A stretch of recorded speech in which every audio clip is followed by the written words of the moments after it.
Quarterback Andrew Luck and the Stanford Cardinal move center stage tonight. The Heisman Trophy favorite greeted his father Oliver earlier. Stanford's opponent is high-flying Oregon, led by running back LaMichael James. These two teams are together, averaging better than 94 points a game. A Pac-12 championship hangs in the balance.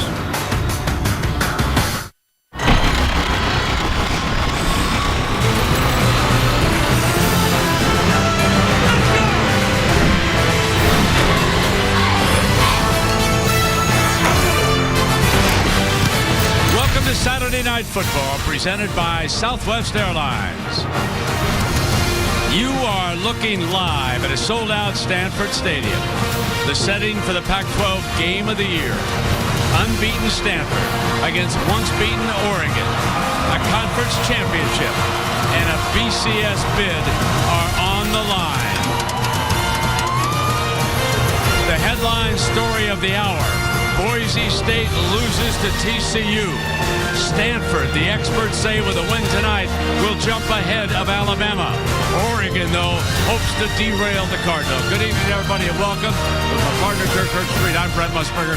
Thanks for dropping by. Herbie, we talk about the Heisman Trophy favorite Andrew Luck, but this Stanford attack is much more than number 12. Yeah, you're right. And we've been watching Stanford with Andrew Luck for a long time, and it's easy nationally to get caught up in his allure and his hype. But I'll tell you what, Stanford is really about their running game, the power running game of Stephon Taylor and the committee of backs that they have. So if you're Oregon, you got to load up to try to stop Taylor and the physicality of Stanford. This is the power play. They will run this all night tonight with a backside guard will kick out and open up a big hole.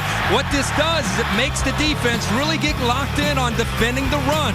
And that's where Andrew Luck can get you, because the safeties start to get their eyes locked into the backfield, and Kobe Fleener, who might be the top tight end in the country, can get behind coverage, and that's what Oregon faces. Kind of a cat and mouse game there between the safeties of Oregon, the linebackers of Oregon, crowding that line of scrimmage to stop that running game, try to get Andrew Luck into some obvious passing downs. Now the Quack Attack. You were on the field, LaMichael James, the heart and soul, you said he's ready to go. Well, he's healthy, without a doubt, and in fact, I think he's been pointing to this game against Andrew Luck and the Stanford team all year long. But again, it's another team that LaMichael James gets a lot of the hype because of the preseason talk and the Heisman talk, but to me, Darren Thomas is this key. Coming off a game where he played pretty well against Washington, and if you're Stanford, you have to make a decision. Are we going to crowd the line of scrimmage and stop LaMichael James and Kenyon Barner the way last year Stanford did? Or if you do that, you leave yourself one-on-one on the perimeter. And this is where Darren Thomas has got to step up. He threw a big touchdown pass last year to Jeff Mail, isolated one-on-one coverage. The new man this year is D'Anthony Thomas, the true freshman who's a running back, who's playing receiver. They're going to look to try to get him isolated against this Stanford secondary, and if they do, Darren Thomas is going to look him up if he's isolated for some big plays in a pass game. I don't want to jinx his partner, but for 3 straight weeks, we've gone to the last play of the game for a decision. Let's make it 4. Why not? Let's keep it going. Coming up, it's a beauty between Stanford and Oregon. Switchfoot's album Vice Versus is available on iTunes. To learn more, go to ESPN.com, keyword music.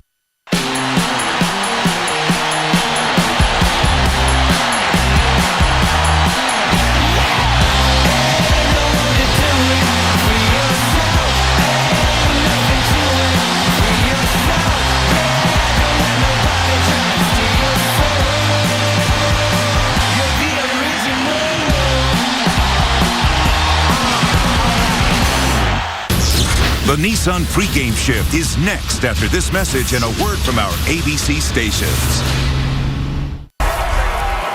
David Shaw, in his first year as head coach of the Cardinal, leads the troops out.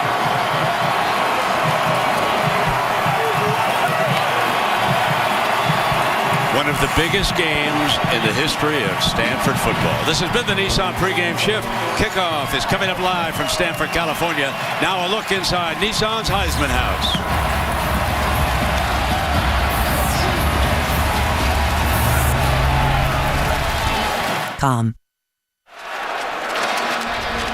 And now for our conference update, brought to you by Dr. Pepper 10, the Pac-12 for the first time, the 2 at the top of the Pac-12 North. And if Stanford wins, They wrap up the title, and they will host the conference's first ever championship game on Friday night, December 2nd.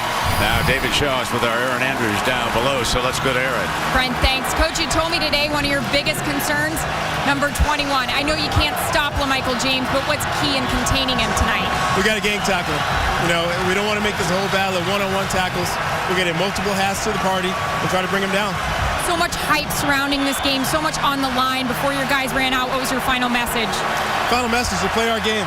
You know, to use the energy of the crowd, to play the best game and the biggest game. Thanks for your time. All right, Brent.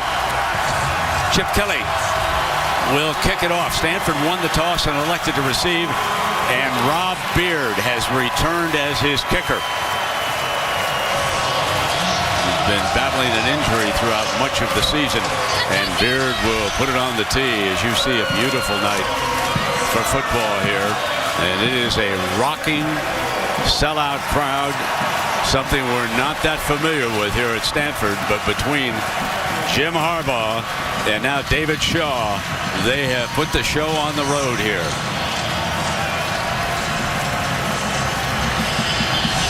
A lot of Oregon fans, of course, have traveled down from the great Northwest. There's young Montgomery, a freshman, with Owosu out at wide receiver. He was expected to start, and he'll be back along with Stewart. Stewart, a very fine blocker. They'll try to get this ball into the hands of number 88.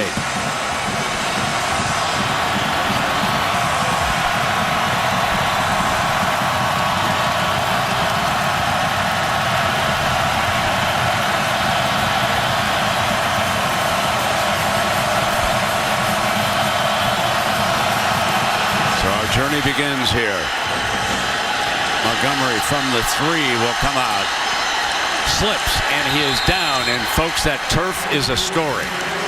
It had rained here yesterday. It's moist, and Herbie, you saw down below that the grass is a little bit long. It's a little bit of a home field advantage against the speed of the Ducks, would you say? Yeah, without a doubt, and it is very slick, and it's something to keep an eye on throughout this game with the quickness we have from Oregon and from Stanford. Now, Andrew Luck, of course, that we've talked a lot about him, the experience, the expertise, kind of the offensive coordinator out on the field for the Cardinal tonight. They'll put a lot of responsibility on his shoulders tonight at the line of scrimmage.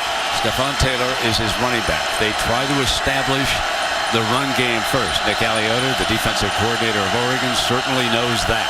Here comes Stephon Taylor, and they stop him after, and he keeps on going. He did a good job of moving the pile. Herbie, just what you were talking about in that piece you showed us in the setup to the game, how strong he is.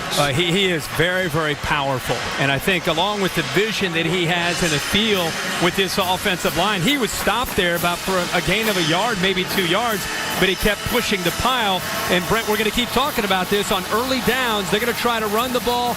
The play action pass on 1st and 10. You could see Oregon there, 9 guys up close to the line of scrimmage.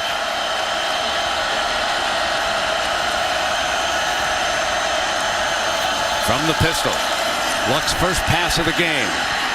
Throws to the right sideline, high and incomplete. Fleener, the tight end, was the intended target, and it was a little bit high. And that brings up a 3rd down, Herbie, and take a look at our impact players. Andrew Luck and Stephon Taylor, we've talked about the impact they're going to have on this game. Kobe Fleener's a man to keep an eye on, number 82.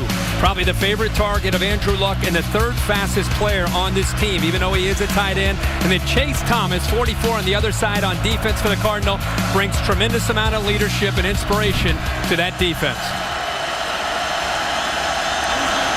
3rd down and 6. Fleener now flexes from the right side of the line. Luck is going to flare the ball, and Gaffney into the game cannot get to the 1st down. Read well by Michael Clay, number 46, the linebacker, doing a superb job. Folks, here comes the punting team on the field for Stanford, and this is a story. Only the 9th 3-and-out this entire year for the Cardinal. Michael Clay, Brent, you're all over it. He's locked up one-on-one in man coverage, and he had him from the very beginning. He was able to set his sights there and use the speed to get to the perimeter. So the only team with a better average as far as 3-and-outs are concerned that Herbie talked about, USC. And so here is the Michael James is back deep. They put him on punt return coverage, and he makes the fair catch. And so now here comes the quack attack, led by Darren Thomas. And of course, LaMichael James. And what Chip Kelly wants is a lot of possessions in a game. He scores so fast. He doesn't worry about time of possession, but he will worry about number of possessions. And Herbie 3 and out works right in his favor. Yeah, and the tempo now becomes a concern. You will see how quickly they go to the tempo. But Darren Thomas' ability to manage this offense, running and throwing tonight, will be a big key for the Ducks attack. LaMichael James is right behind the quarterback, and Thomas flares out to the right, and this is Darren Thomas, the quarterback, who is brought down after a couple of yards on the play. One thing that Chip Kelly loves to do is what you call window dressing. A lot of different formations to go along with the tempo, try to get the defense confused, and then get that ball snapped before they're aligned. LaMichael thrown for a loss by the Stanford front that time. Trent Murphy from Phoenix, Arizona. He led the charge. Well, the kryptonite to this offense is penetration. We've seen them in the bigger games against some of the SEC opponents. What's happened up front, and if you're going to stop LaMichael James, it's as much about your defensive line getting upfield and fighting through the blocks as anything. Now the Ducks are in 3rd and 11. Darren to put up his first pass, and it is incomplete. Batamasi with the coverage. Batamasi's out of Silver Spring, Maryland, and he had tight coverage on that throw, and so it is now 3 and out for the Ducks. Well, give the Cardinal it kind of gives them, I think, a boost after the way their offense went out. Both offenses maybe feeling one another out, but the Cardinal up front that time just beating the Oregon offensive line on all 3 of those downs. Jackson Rice to punt it, and Terrell is back deep. Through Terrell. A beautiful punt. Drives Terrell back, and he's out of bounds inside the 10-yard line. Andrew Luck's second possession. Both teams go 3 and out. A 57-yard punt. Scoreless here at Stanford as we continue Dr. Pepper's road to the championship.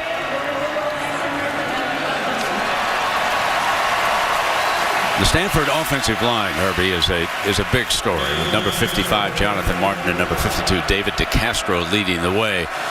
2 of the very highly ranked prospective NFL players, both first-round draft choices. Martin is at left tackle. DeCastro's at right guard if you want to take a peek at these 2 fellas.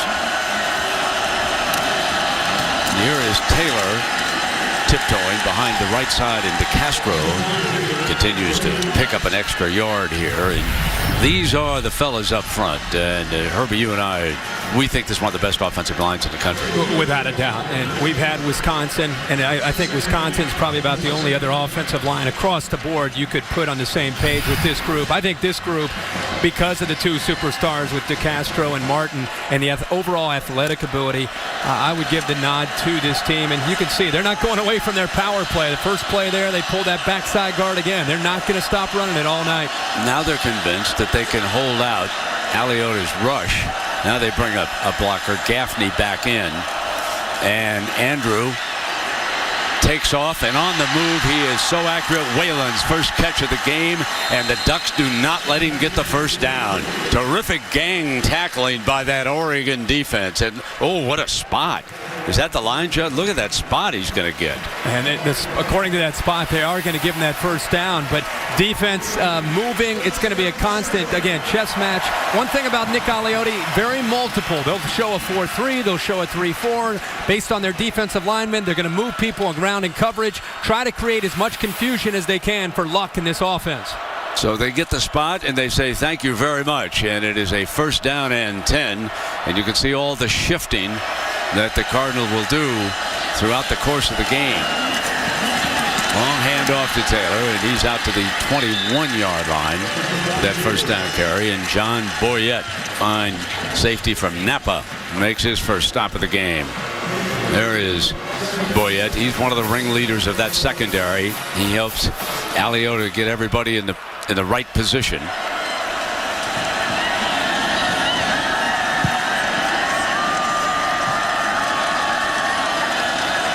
This is where they give Andrew Luck the ability to read coverage. You notice he's not always looking over the sidelines. He's calling the plays at the line of scrimmage.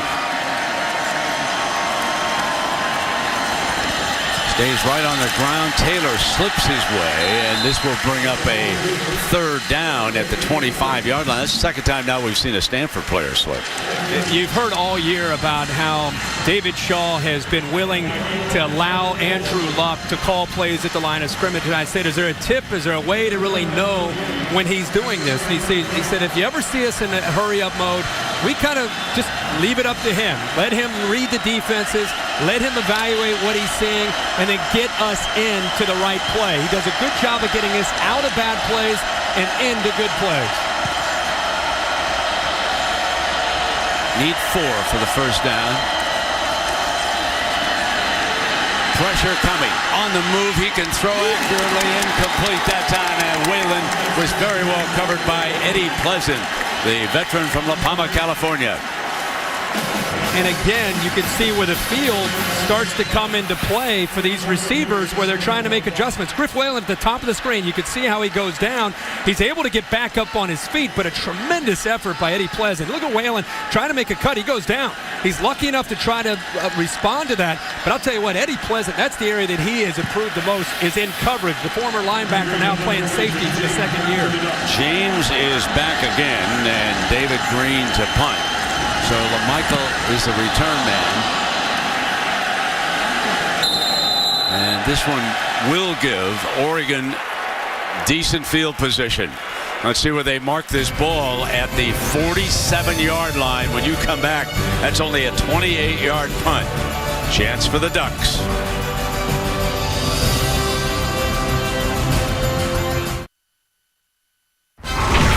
Saturday Night Football on ABC. Presented by Southwest Airlines. Find our fares online only at southwest.com. Nissan, proud partner of the Heisman Trophy. And Northwestern Mutual, the power to predict your own financial future. Learn more at northwesternmutual.com. One of the great sights in the United States, the Golden Gate Bridge. And if you haven't seen it, make a trip. First down and 10 now for the Ducks, who went 3 and out with their first possession, in case you just joined us. And Michael's got no day. Thomas cut him off, and there is nothing doing.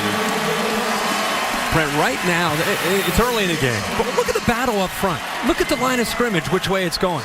Is there any question? I don't care how good you are as a running back and how sophisticated Chip Kelly's scheme is. If the boys up front aren't going to help you out any better than that, it's going to be a long night for this offense. Second down.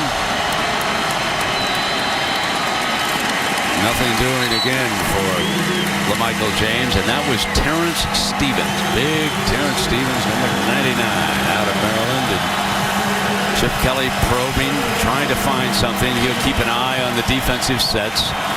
He preys on your weakness. And he hasn't found any yet, but he'll keep probing. Third down and 10. In trouble. Going to be a big-time sack, and that's going to be intercepted. Picked off by Stanford, unless the whistle blew. If the whistle blew, it will be Trent Murphy's interception called back. But let's hold on here a second. This is Jack Follier, the referee. Matt Masafilo had The ruling on the field is that the runner's forward progress was stopped before he passed the ball. Fourth down. That's a 20-yard loss on that sack. I thought we were going to have intentional grounding. Sure, when he fired it off. Well, well, then, of course, it's intercepted by Murphy, but Masafilo gets right in there, and again, you get Oregon to third down. I was surprised that Thomas. That's intentional grounding, and then he picks the ball then it's off. Interception. Yeah, I mean, exactly. It's either forward progress or an interception. I mean, he appears to be still battling for his life there, but Masafilo, again, gets pressure. So we have come to an offensive explosion as Terrell is down, and guess what? A defensive standoff breaks out. Go figure, Herbie. Huh? It's nuts. Huh? They're warming up. I thought it was a point a minute we were going to watch. Timeout. Well, the stars of Super Bowl past are coming to Monday night. This Monday, of course, Aaron Rodgers, the Green Bay Packers, will be at home, big favorite over the Vikings. But how about another week down the road? How about Tom Brady? He won 2 Super Bowl MVPs. He'll be taking on the Kansas City Chiefs, trying to right that ship. And meanwhile, the duel between Eli Manning and Drew Brees. Monday Night Football features Super Bowl MVPs the next 3 weeks. And here we go with Aaron Luck. He has been luckless against this defense so far, but there a gaping hole opens for Taylor. And Aaron, we've got a lot of players slipping on this field. Let me give you an update, Brent, first about the grass situation. Talked to the head of football operations for Stanford, Matt Doyle, about it. He said a couple weeks ago when they played Washington, it got really torn up, so they added new grass. It did rain last night, as you mentioned, so very slippery. I'll give you a point about Oregon's cleats right after this, Brent. 2nd and 3, Gaffney checks into the game. Gaffney, first down, explodes on a big running hole as they stick with the running game. Boyette. Brent, you talked about it, the power play. Watch Yankee, the backside guard, pulling around. Really good block there. Also, Ryan Hewitt leading the way, overpowering that right side. What a block also by Meinken. Boy, they just, that's the way you execute the power play. That time from a 3 tight end formation. Hey, Herbert, we've got our first down of this game. Here we go. But there is no question when you see Stanford, they want to establish that run game. They want to stay balanced. We'll see Luck throw it before the night's over, obviously. And here he is on first down, under pressure, up in the air, knocked incomplete. What a great play by that offensive lineman. There was pressure coming, but it was the offensive lineman who saved the day for Andrew Luck. Lacumbo comes off the edge. He's lined up on Griff Whalen. He comes all the way off the slot receiver. Boy, that was a close call. Andrew Luck just started. I'll tell you, that he pump faked it, and then he got rid of the ball again. Lacumbo came on that blitz. Nobody picked him up off the backside. Jonathan Martin saved an interception. When he came back and knocked that ball down, the big left tackle, that prevented the pick. 2nd down and 10 now for the Cardinals. There's a slip, so let's go back to Aaron, and let's talk about all this slipping here. Brent, just to add on Oregon's cleats, I did just speak with their equipment manager about it. They're actually wearing detachable cleats where they can add a longer cleat to grip the grass here. Only 2 players have chosen to do that, Kenyon Barner and LaMichael James. Also, I asked about the length of the grass. Is it affecting Oregon? Chip Kelly says, I never get caught up in that kind of stuff. It looked to me like the Stanford trainer was going over to get a fresh pair of shoes for somebody too. So it is certain now that the length of the cleats are becoming a bit of an issue, and the fellas will get those changed as this game progresses, Herbie, as you know. 3rd and 9 now, and Luck has got plenty of time. Intercepted. A horrendous throw. And Stuckey is upended by Luck at the 20-yard line. The Ducks are in business. And let's give Nick Aliotti a lot of credit here, showing a look and showing pressure, and then as the ball snapped, they drop back into coverage. And I don't think Andrew Luck, who was locked in there to his receiver, even had a feel that Stuckey was sitting back there. They showed the blitz, and then they dropped back into coverage. Luck's looking left. By the time he comes back to his right, Stuckey's there. Now, the one good thing is, as a quarterback, you never want to give up on the play, but a poor decision that time by Andrew Luck. But Luck did save a touchdown with that tackle at the 20. Now, Darren Thomas keeps it on the option and picks up 9 yards, just shy of the 10, and Richards makes the stop, and the Ducks are threatening. It's amazing that a turnover can impact your own offense, because the momentum that this team feeds off of, it can happen like that. And it's an interception, and all of a sudden an offense that couldn't do anything right picks up 9 yards on 1st and 10. And here comes Thomas. The young man nicknamed Black Mamba, and he could not get away from Terrence Brown, the defensive back, who made a sensational stop in open field, and that's what you have to do against the Ducks, tackle in space. And LaMichael James makes a nice block. This play looked like it had a chance, but that's what everybody wanted to see. Could this Stanford defense make plays against the Anthony Thomas and LaMichael James in space? That time they did. 3rd and short. LaMichael twists to the 3-yard line. It's 1st and goal for Oregon. Howell bringing him down at the 3, and the Ducks are quacking. Great execution here, and here comes Darren Thomas again. LaMichael won't get there. Thrown back by the middle of that Stanford defense. Well, this attack is very effective down in this area, and we've seen that for years since Chip Kelly has taken over as a play caller in Eugene. They've been inside this red zone area 42 times. They've come away with 32 touchdowns. That's 76% and 5th in the country down in this area. 2nd down and goal. Juggle on the snap. Darren keeps it on the move. High and caught. Touchdown. Oregon strikes first. Tuanai working the back of the end zone. Makes the grab. And Tuanai puts Oregon ahead. He threw this football on time, giving Tuanai a chance to get his feet down.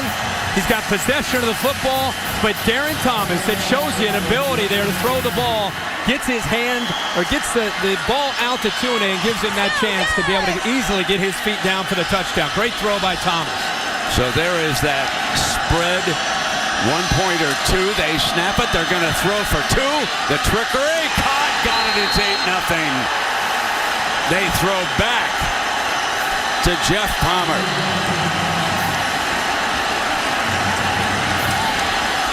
That's the thing with these guys. They always come up with a new wrinkle. Yeah. Or 2. We've just begun.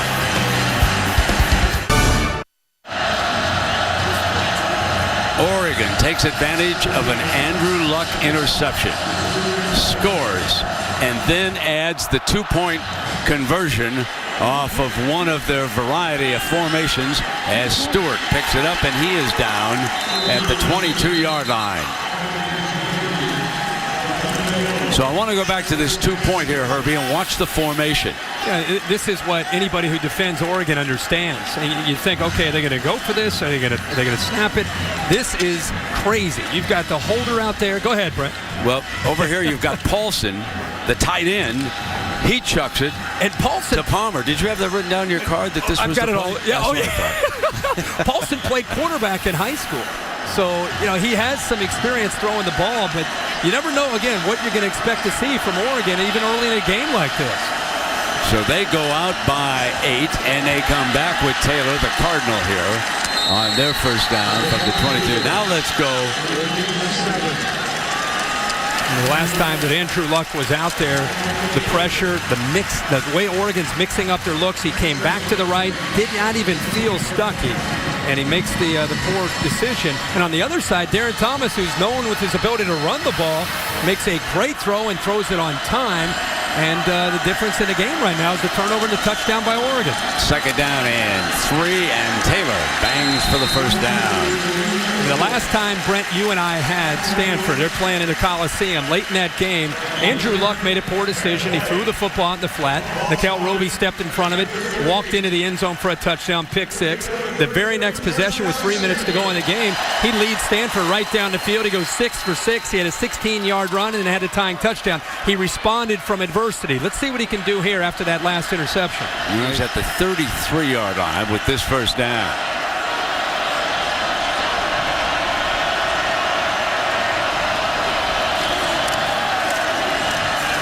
Complete. And that's to his tight end, Kobe Fleener. As we go for an update, here's Robert Flores in the studio. All right, Brent, Taco Bell studio update after Alabama had missed another field goal, this one against Mississippi State. Eddie Lacy puts them on the board in Starkville.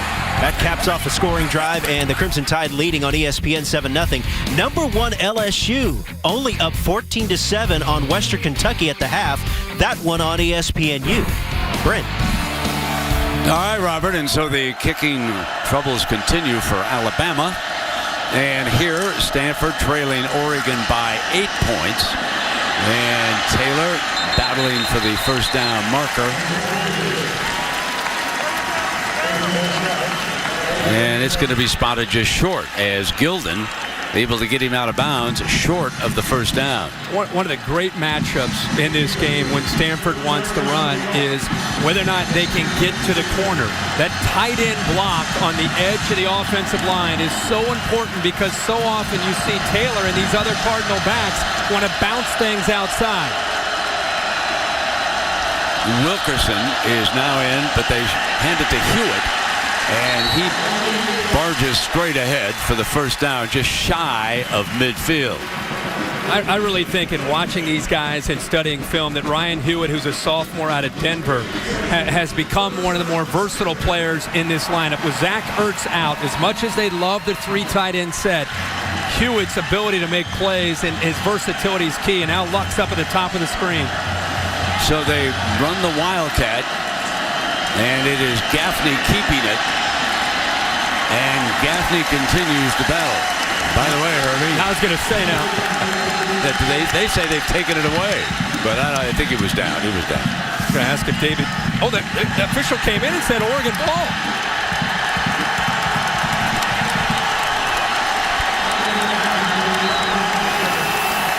He's fighting towards the end of this play. Did the ball come out? Looked like his knee may have been down. Wow. Troy Hill, the corner there, Herbie, is in wrestling for the football. Sure is. We're going to take a look to see if his right knee is down before the ball comes out.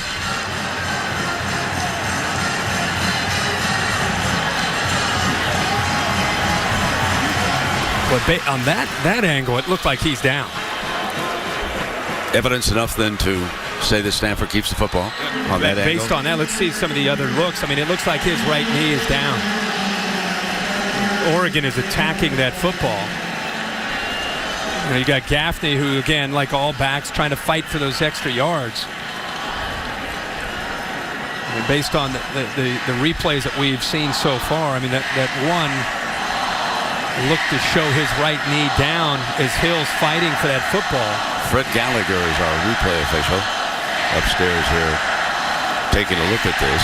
And again, this Big 12 crew. But I see that Wildcat, and they ran the Wildcat a few times. We had him a couple weeks ago against USC. Did David Shaw did he have you sign off on that before he called that play there? Yeah, you guys should ask. Had a little fun. I said, there. Coach, I second guessed you. He said, I was going to bring it up myself if you weren't. He said, let me show you something at the board. So I went up to the board, and he said, Monty Kiffin's defense is what? I said, well, the cover 2, Tampa 2. And what happens in it? I said, well, the middle linebacker goes back. He said, okay.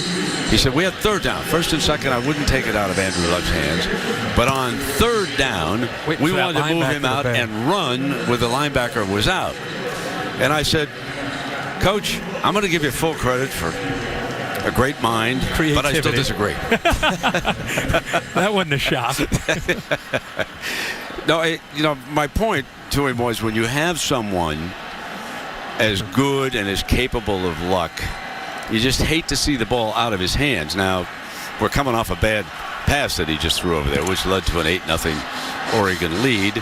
And in this particular instance, they're now debating whether or not the Wildcat back fumbled on this play. Herbie, I think your feeling is that knee is down. It looks like his right knee was down, and then the Oregon defender, Troy Hill, ripped it out of there. I want to add something on David Shaw.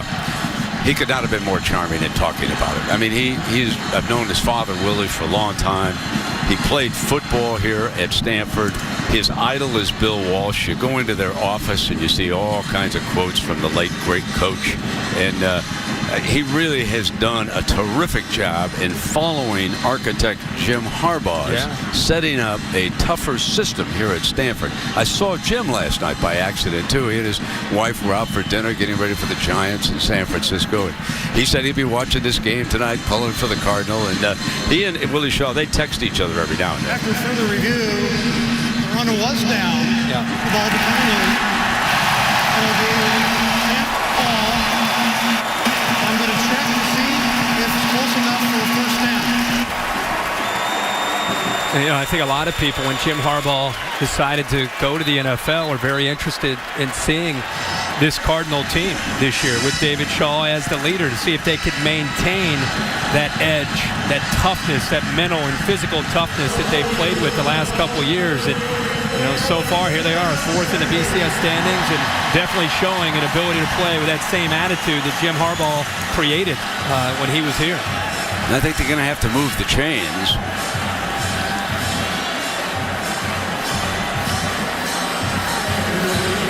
So there they bring the spot up. The ball is going to be spotted at the 44. It was a 7-yard gain on the play, and so now they're working with the chain gang to get things straight over there on that side. And the Stanford offense with a chance to catch its breath. Taylor back on the field. So it is a 2nd down and 3 after the 7-yard gain.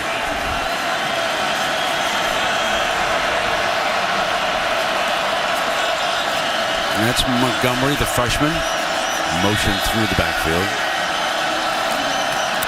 And here's Stephon Taylor powering ahead for what appeared to be a first down.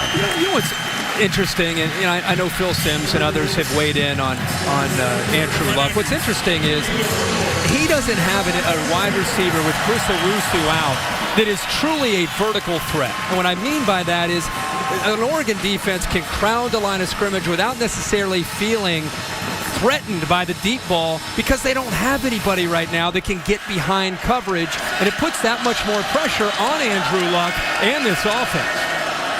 First down and 10.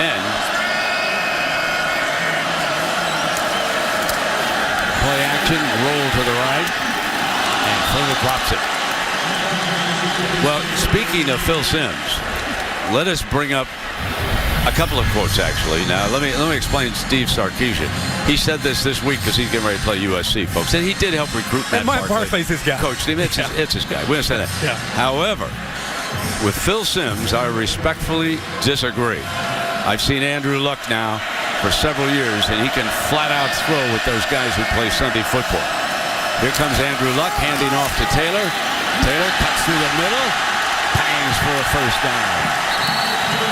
Your feeling about Simms' observation? And this is what Andrew Luck right now is doing. He's managing an offense, and he's relying on Taylor and this running game to help him out. But, Brent, how do you evaluate whether or not he's an NFL quarterback or make a statement like that when he's dealing with possession receivers outside of Chris Owusu, who's been banged up most of the year? When he gets receivers that can run like NFL receivers, then I think people will see what he can do throwing the ball. Taylor finds daylight, and he is bang pleasant. Heavy hitter. Was a linebacker until they made a safety out of him, and you could see the power that he brought on that play. Well, speaking of power, this is what Stanford wants to do. Not only is it important to have success within this drive, but it really starts to open up their playbook and their play selection on 1st and 10. They start running the ball like this, makes that play action pass game on 1st and 10 open up, because you get these Oregon safeties and linebackers out of position later in the game with the more success you have running the ball. Herbie, we've come to the end of the first, and this presentation of Saturday Night Football, presented by Southwest Airlines, will return after this message and a word from our ABC stations. Okay, so look at those numbers. Would you think that Oregon's ahead? -1 because of a big sack, obviously, and Stanford 98 yards. They've dominated everything except the scoreboard, the most important number. And now they're in the red zone, and for Stanford folks, the red zone is a story. Taylor could not get to the first down on 3rd down. Now, the Cardinal, perfect this season in the red zone. And Herbie, this is absolutely an amazing statistic with 41 touchdowns out of 52 possessions. You're talking close to 80% of the time they get touchdowns when they get in the red zone. It has everything to do with execution and decision-making by Andrew Luck down in this area. There's your jumbo offensive line. They move in an extra tackle, and he gets the first down. Stephon Taylor over 60 yards rushing already here in the first half of this game. He's been carrying the load for Stanford. He is one of the more underrated backs in college football. He's tremendous power and vision. Also outstanding in pass protection, which plays a big part in his role when Andrew Luck does throw. And when they get down in this area, 1st and 10, with the success they've had running, remember, they do love to throw to Kobe Fleener, the tight end, off of play action to test those safeties' eye discipline. He just motioned through the formation. He's flexed off to the left. He's number 82. Luck is looking in that direction. Fires wide open. Touchdown. Went outside Whalen. Griff Whalen.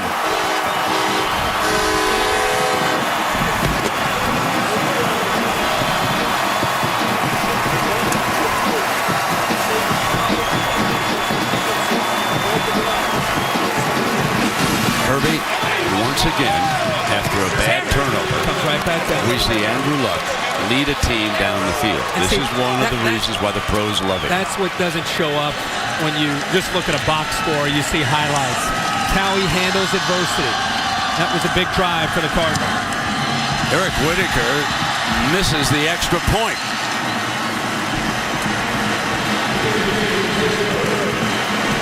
Andrew and the Cardinals should think about going for 2 also. So here is a scoring strike. But then Whitaker, who has replaced the injured Jordan Williamson, pushes it off to the right. 8-6 Ducks. See.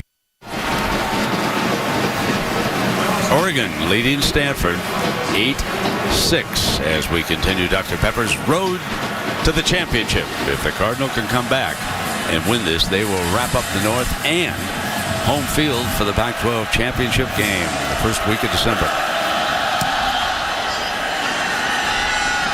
This is Huff juggling it, picking it up at the goal line, coming out and run out of bounds at about the 15-yard line.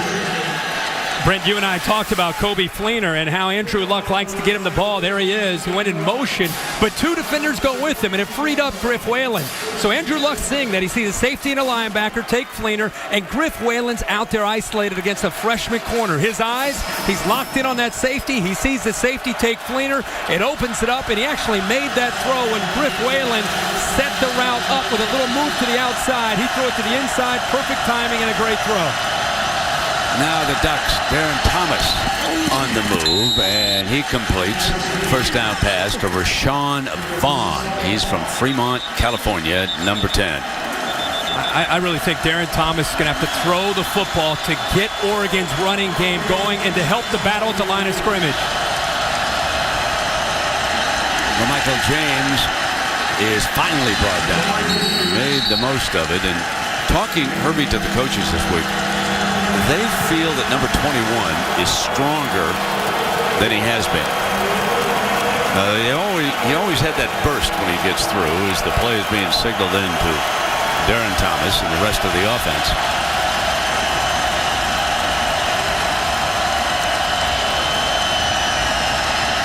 Darren fires complete for the first down, and that works to Paulson as there's a penalty flag thrown on the play. It's thrown in the secondary. Was thrown back around the 30-yard line. I think we've got a holding call here that the back judge made. Holding while the ball was in the air on the defense, number 3. That's a 10-yard penalty, first down. So that's Michael Thomas from Houston, their outstanding senior defensive back, who was guilty of the hold on that play, and that'll move the ball out to the 30-yard line, Herbie, and first down. Brett, they were locked up in man-to-man coverage. They actually got good pressure on Darren Thomas. He sat in there and showed great poise to make that throw. There's that quick handoff, and streaking out is a young man by the name of DeAnthony Thomas from Crenshaw High School in Los Angeles, nicknamed by Snoop Dogg Black Mamba, and he is one of the fastest players in college football. You get him to space and it's good night, Irene. Darren Thomas, handoff to LaMichael, who powers his way for the first down.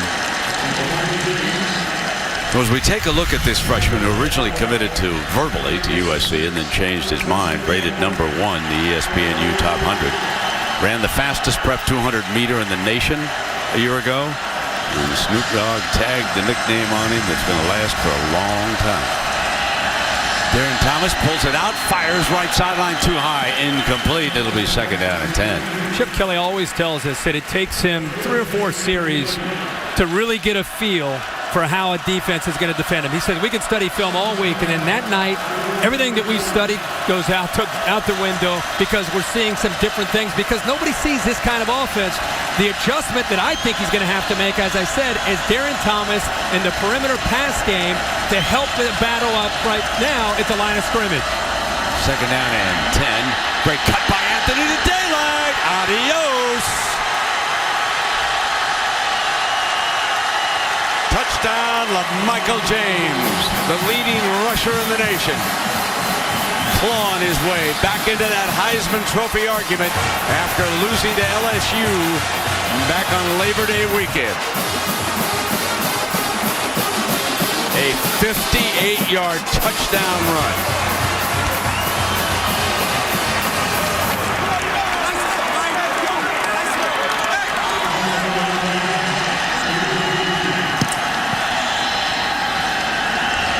Everybody knows it who plays Oregon. And here is Maldonado tacking on the extra point. A 15-6 lead. When LaMichael and DeAnthony Thomas get to daylight, it's over.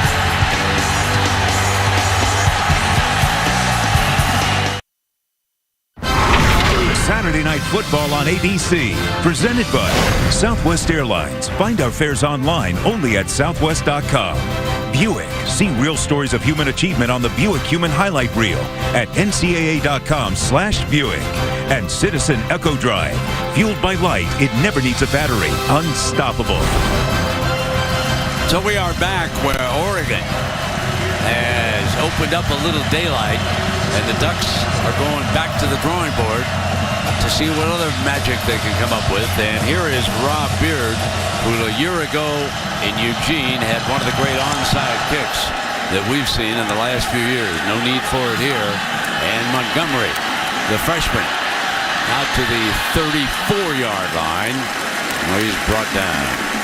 This can happen in a hurry. We talked about their ability to throw the ball, but they kind of stay to who they really are. And LaMichael James makes 2 outstanding cuts. The safety, Delano Howe, takes a really poor angle, maybe underestimating whether or not James could get through there. But look at these 2 cuts. I mean, it looks like he's running on ice. He's just kind of tiptoeing around, somehow maintains his balance along with that quick acceleration that he has, maintains the balance, and then when he gets in the open field, of course, he is gone. But Howe, 26, who's missed the last 3 weeks with an injury, back in the lineup as a veteran here, but makes a poor play there on the angle. And that was Gary Campbell, the running back coach, over on the sideline with LaMichael. Taylor is the running back for Luck and the Cardinal, and now he bangs straight ahead into the middle of the Oregon defense.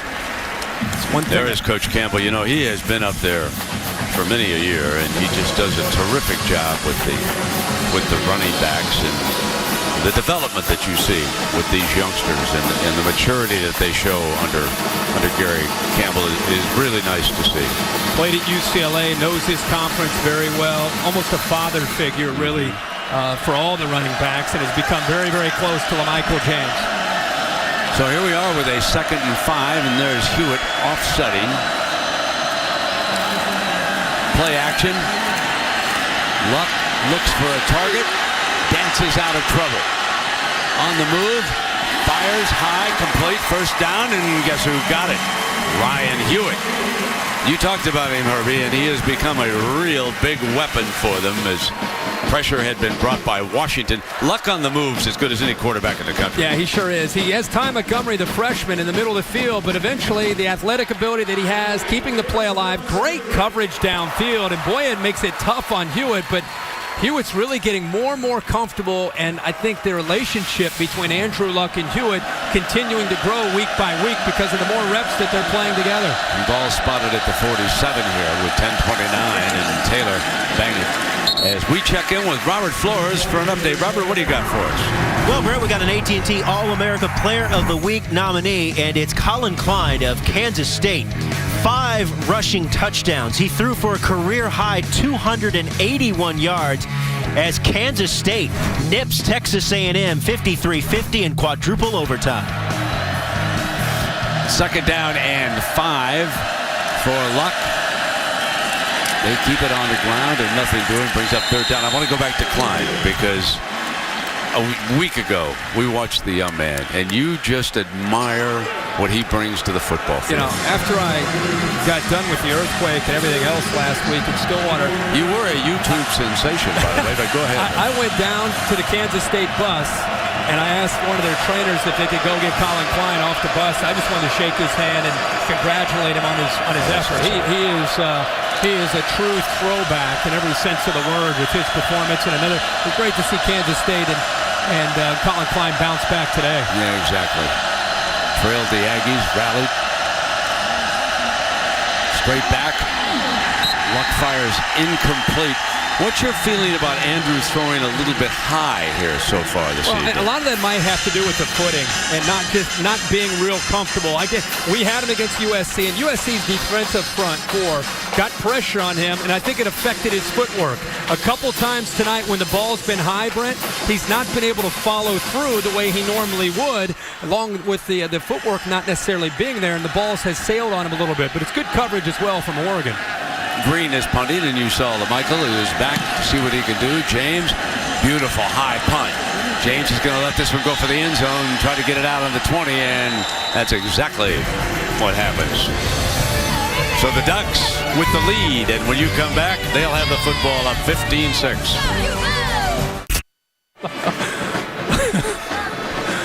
Cue the Duck. Hurry. Tonight's Aflac trivia question. Who beat Stanford's John Elway for the Heisman Trophy in 1982? George Rogers. Think about it now. 1st down and 10 now. Here comes the Duck attack. Kenyon Barner checks in. So LaMichael James will be given a breather here on this series.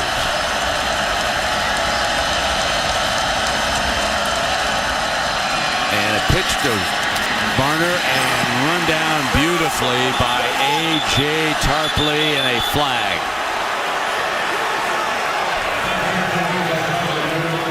There's definitely a horse collar here. Tarpley's showing some pretty good speed. He's a freshman. First time we've seen Kenyon Barner get his hands on the football. Personal foul, horse collar tackle on the defense, number 17. That's a 15-yard penalty, 1st down. Stanford trying to state their case here, but Tarpley just, he's saying that he grabbed him with his left arm first, but the right arm, you can see it there. He had to let go of it to get himself up off of the field.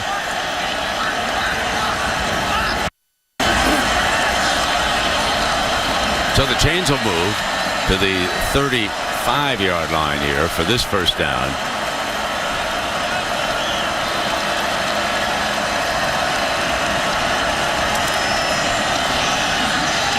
And Barner banging to the left, and Howell, of course, is playing with that cast on the broken arm, and you can see it. It's almost like a glove that he's got.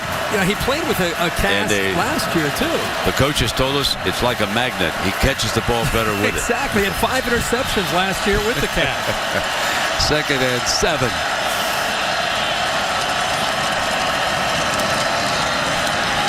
DeAnthony looking fumble. Cardinals got it. Lancaster wraps it up.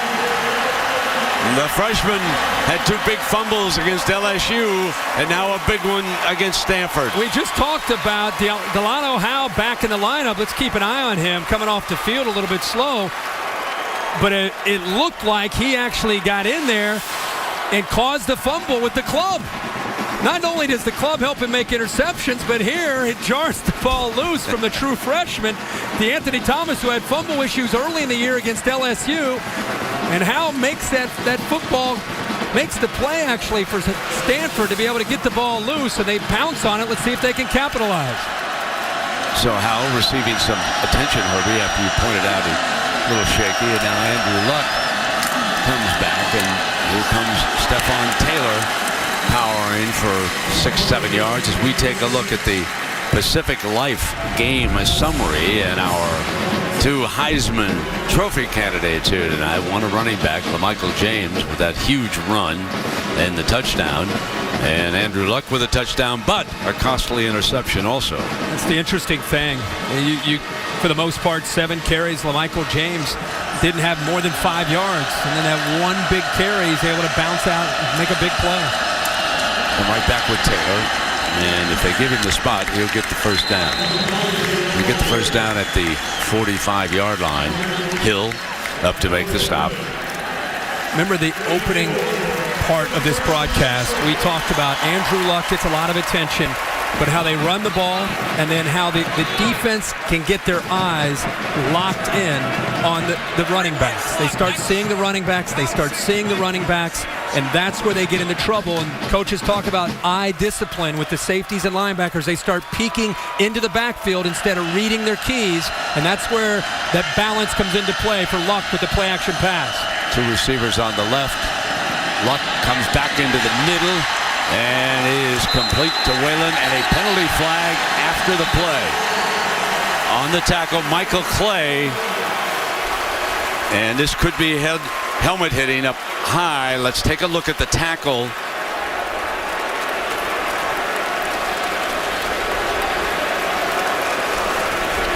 Michael Clay. Personal foul on the defense, number 96. Unnecessary roughness. That's a 15-yard penalty. First down. It was Clay. I believe he gave us the wrong number, I think. He said 96, Deion Jordan, but Michael Clay, who's back in coverage, actually comes in here and lowers his head, crown of the helmet, right in to the helmet of Griff Whalen. You could see players, again, slipping all over the place. And again, so it is first down, and Stanford close to the red zone again. Flares Taylor, fires end zone, incomplete. And he was throwing to Montgomery, and Boyette was able to defend it in the end zone. Well, he's throwing off his back foot here again because of the pressure. Kiki Alonso gets in there. You see how he's not coming through? That's affecting his accuracy and not allowing to come through and put the ball where he wants to put it. It was really good coverage. Good job by Boyette coming up, high pointing the ball and not getting it away. But Andrew Luck that time, because of the pressure from a blitzing linebacker, was unable to step into the throw, and it affected his accuracy. Second down and 10 from the 21-yard line. Taylor. And he is wrestled down by Alonso. Alonso bringing him down, but not until he got into the red zone. Here we are with 6 minutes to go here till halftime. Stephon Taylor, 20 carries. Talk about a workhorse. And now they have a committee. They have some other backs that'll come in here, but Stephon Taylor already 20 carries and trying to wear down this Oregon defense. 3rd and 6, and after a shaky extra point, this is probably a 4-down territory situation for Stanford. We'll have to see how that unfolds. So here's your 4th down as the back Taylor slips out as the receiver. But they don't hesitate. They send the field goal team, Eric Whitaker, back onto the field. So the holder, Zielinski, he will put it down. 32-yarder.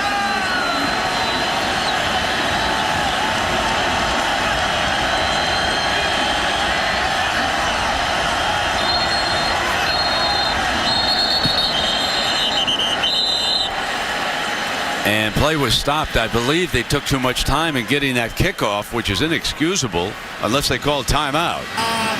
Delay game on the offense, 5-yard penalty, 4th down. So it was a delay of game, brings it back another 5 yards. looked like a little confusion there between the holder and the snapper. I mean, they're ready for the ball to come back. Plenty of time. They just kind of wasted some time there trying to get everything set up. Andrew Fowler is the snapper. This is now a 37-yarder for Whitaker. Perfect.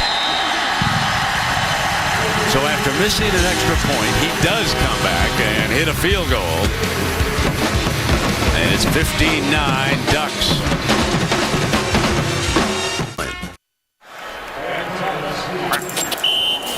The Duck just said, Mr. Herbstreit, your answer, please. I get mixed up a little bit with Rozier, Herschel Walker, and George Rogers. I'm going with the Georgia Bulldogs. You are. You got him, Herschel Walker. Yeah, baby. How about that, baby? That's a good one. Nails Herschel Walker. Now, Herbie, bonus points.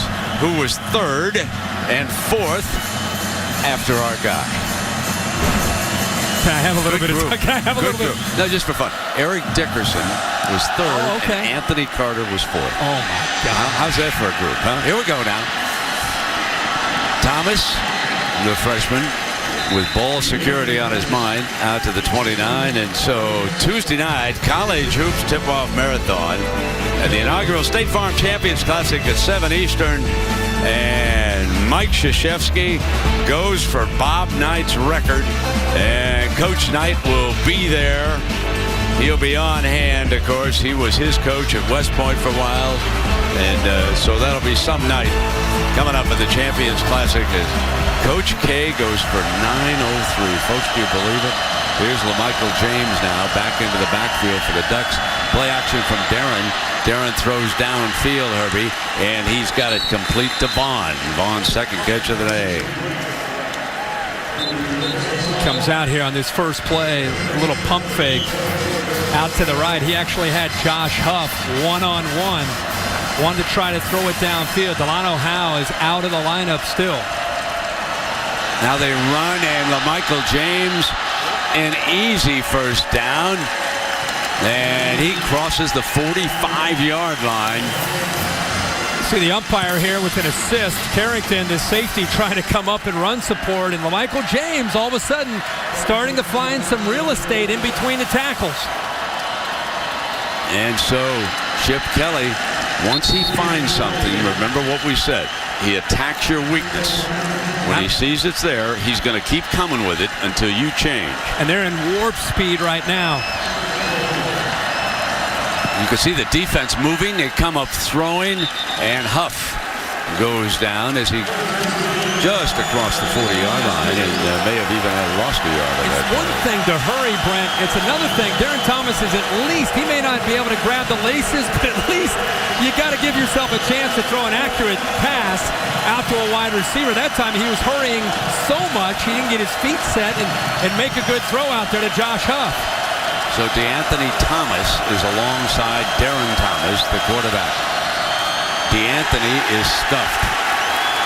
On the handoff, he's driven back for a loss to the 45-yard line. Ben Gardner. And Matt Masafilo, 98. Both young men are in there, completely dominated the left side of the Oregon offensive line with quickness. They both slanted to the inside, and Oregon didn't have anything other than just look back and apologize to DeAnthony Thomas. Here's Chip Kelly again, 4th down and 7. He's going for it from Stanford's 41-yard line. Darren is back under pressure, drops off the screen. DeAnthony Thomas coming down the sideline, going for the end zone, and he steps in for the touchdown on a 4th and 7 call by Chip Kelly. Didn't even think about punting in that situation.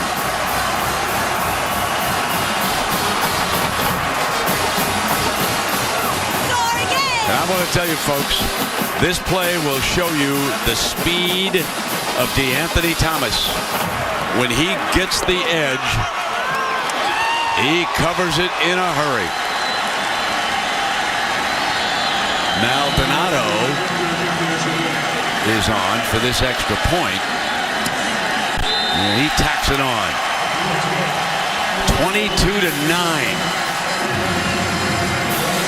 Great call here. Man-to-man coverage on 4th down. What a call here. And I want you to look at the linebacker, Tarpley. He is man-to-man right here with DeAnthony Thomas. He's going to try to stay with him. He shows blitz and he backs out. Once he backs out, he actually gets picked up by Mark Asper, the right guard. He just did a screen. He just kind of got in his way, prevented Tarpley from being able to get out there. And once Tarpley wasn't there, everybody else has their back turned because they're in man-to-man coverage. And by the time they turn around, there's no way you're going to stop DeAnthony Thomas in the open field. DeAnthony gets even with the defender, the coach has told us, and he doesn't look at you.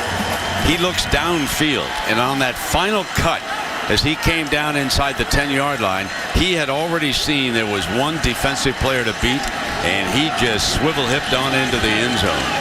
What a future this young man has if he stays healthy, conquers the fumbleitis. He has shown that one tendency, but he's only a freshman. Wow. Now Beard with the ball on the tee for the Ducks.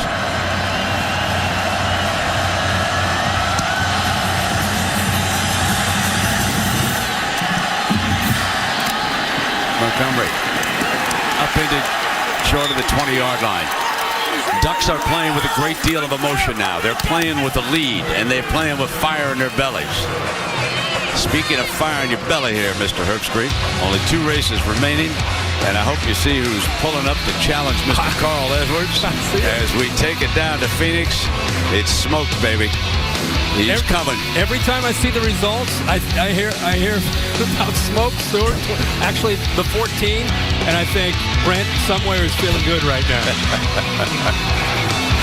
The 14. Listen, Carl Edwards is a terrific young driver too. And if he wins the chase, that's great. Whoever wins it, but it is some duel. 2 races to go now, and Phoenix is coming up. You check that out during all those commercials on those NFL games. Slip over there and watch my man smoke. And Luck in underneath now. Fleener. So he comes back to the tight end, and so Andrew Luck and Stanford are under fire here right now. Remember, the computers have said they haven't played anybody this year. They rate that strength of schedule, I think, way down compared to the other unbeatens in the country. Well, here they are. They're matched to get somebody that can play, and they're trailing.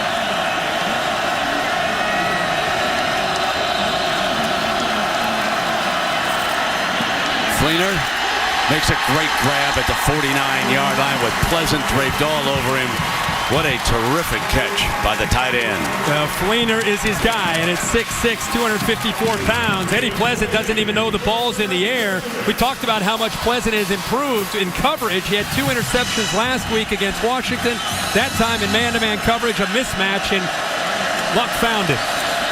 Straight back, wide open, and that is Toilolo. Speaking of another tight end, Toilolo was injured a little bit last week. He's out of La Mesa, California, but he's back.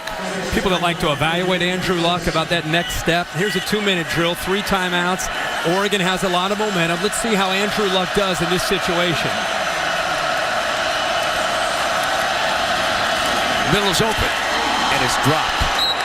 At the 34-yard line, Toilolo couldn't hang on that time. Watch him look off to the left, settle in, step into the pocket, and make a perfect throw to the tight end. Toilolo is actually 6'8", 262 pounds, and he got his eyes down, looking and waiting for that safety ready to hit him. When you're 6'8", 260, you don't need to worry about looking down at the safety. Right? Exactly. 133 left here, Herbie, and Stanford with all 3 of its timeouts. Stewart, fine blocker, checks in as a protector under pressure, fires complete to Whalen, comes back to his go-to guy. He's the Wes Welker of this offense, folks. If you need someone to go to, it is number 17, Whalen. And how about Nick Aliotti dialing up the pressure? Avery Patterson got free. They brought 1 more than Stanford could handle. Luck sticks in there and makes the accurate throw. First down and 10 across the 40-yard line. Luck and the receiver slipped after making the catch. That was Montgomery, the freshman, going down as he was trying to make the cut. That's where you wonder about Chris Owusu not being in here. Montgomery is a true freshman who had 5 receptions against USC a couple weeks ago, getting more comfortable. Ain't going to call the timeout. Have 3 of them. He needed to use 1 here. Because he didn't pick up that first down and he's in bounds, the clock keeps moving. Now, Herbie, I want to take everybody through the Owusu package. And I believe it's a second hit against Washington State that's going to become a big story here for everybody now. Here it is last year up at Eugene. This turned the game around. Down in a heap. Watch this next hit. Lethal. Now, we had this game. McDonald suspended a half for that hit. Oregon State last week. And the youngster out of the game. Now, he has been wearing a mouthpiece that registers the G-force on the hits. All right, not everybody on Stanford's wearing it. They're doing research into concussions, and it measures when the head whips. And there is the machine over there that measures the blows, and these are the special mouthpieces that are being worn by players, and Owusu had it on. The one that registered the highest was that hit against Washington State. But the G-forces and the concussion, that's why we do not have Owusu here tonight. Yeah, it's a shame. He has taken a lot of hits, and I don't know about you, but if they handed me that mouthpiece, I'd be nervous. Second down and 2.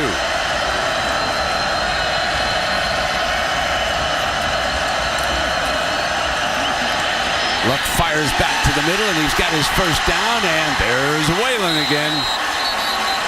He's across the 15-yard line. They've got 45 seconds. Clock stops with the first down. Buys a little bit of time here. Feels the pressure. Doesn't panic. Just moves off to the right. Right before he gets hit, he finds his man Griff Whalen downfield. Still has the 2 timeouts.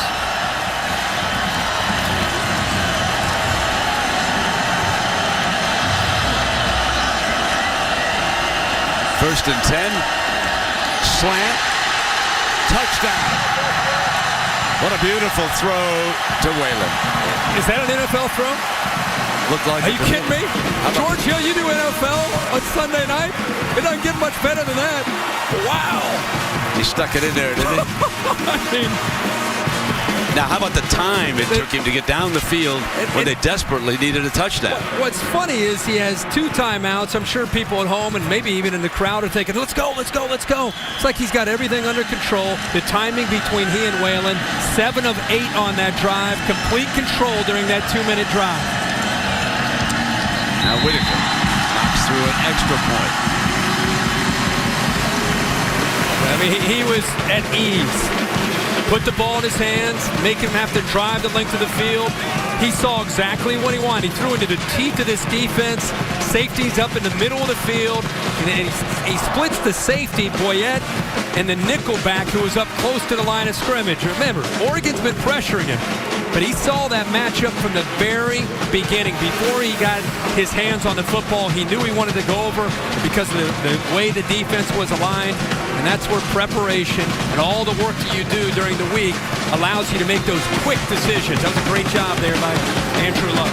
Well, coming up on the Capital One Halftime Report, Scott and Jesse will have all the day's big highlights and some big stories. If you haven't heard, Boise State loses at home to TCU. TCU goes for a 2-point conversion late in the game, and then Boise misses a field goal coming down to the closing seconds, and that will shake up the BCS standings. Boys will tell you about that at halftime. Kickoff along the ground here with 24 seconds. Now, the question is here, Herbie, stopping this duck attack with 18 seconds to go and 3 timeouts. ABC Tuesday Want Laughs come early, 8/7 Central. All new Last Man Standing. New Tuesday comedy hit, nominated for the People's Choice Award, Best New Comedy. Tim Allen, Last Man Standing. All new Tuesday at 8/7 Central on ABC. And here we go, Herbie. And if you think that Oregon's going to sit on this, you're crazy. I mean, Chip Kelly, one of the most aggressive play callers in the country. Before a half, he's going to try to find a matchup and try to get the ball downfield. He has all 3 timeouts. Darren Thomas flips it back to Barner. And Barner will step out of bounds with 11 seconds left. Getting out of bounds, very important, but with all 3 timeouts, It's not necessarily that important when it comes to the downs, but it is important at getting it downfield. He's probably got enough time for 2 plays with 11 seconds left if Thomas can get the ball out of his hands quickly. 40 yards, I believe, is the kicker's long. And they'll stop the clock here with 5 seconds on this completion again to Barner.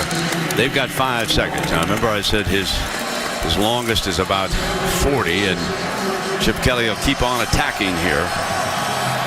Let's see what he comes up with. Darren is back. Fires incomplete, and time runs out. Paulson was working the sideline, hoping to get that pass with 1 second left and out of bounds, but it was not to be. So Chip Kelly and the Ducks take a 22-16 lead. We check in with Aaron Andrews. Brent, thanks. They had been getting pressure on Andrew for most of that first half. What was the difference for him in that 2-minute drill there? That's where he thrives. He thrives at the line of scrimmage. We gave him some calls. He made some calls. You know, just like the SC game, that's what he does best. You had mentioned LaMichael James, gang tackling, getting on him. He's getting going, especially in between tackles. Any adjustment you make there? The thing is, we got to squeeze the running lanes, and we got to get him on the ground. David, thanks. What's interesting is Stanford rushed for 111 yards and Oregon for 106. Now let's send to the studio Scott Van Pelt and Jesse Palmer, the Capital One halftime report. Welcome back to Saturday Night Football on ABC, presented by Southwest Airlines.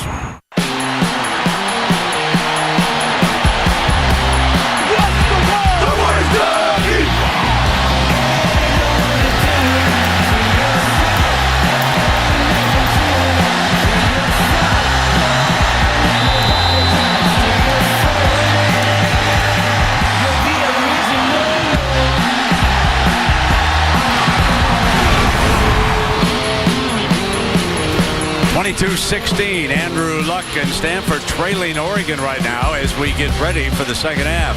With Kirk Herbstreit and Aaron Andrews, I'm Brent Musburger. And Herbie, you know, Stanford took the ball to start the game. They need a stop here against the Ducks to start the second half. Exactly right. Ducks get the ball to start things here in the second half. And it'll be interesting to see who can regain the momentum as we get this game started. Remember, Andrew Luck and Stanford finished the first half with a big drive there to get this game back to 22-16. This is Huff from the 10-yard line on the short kickoff.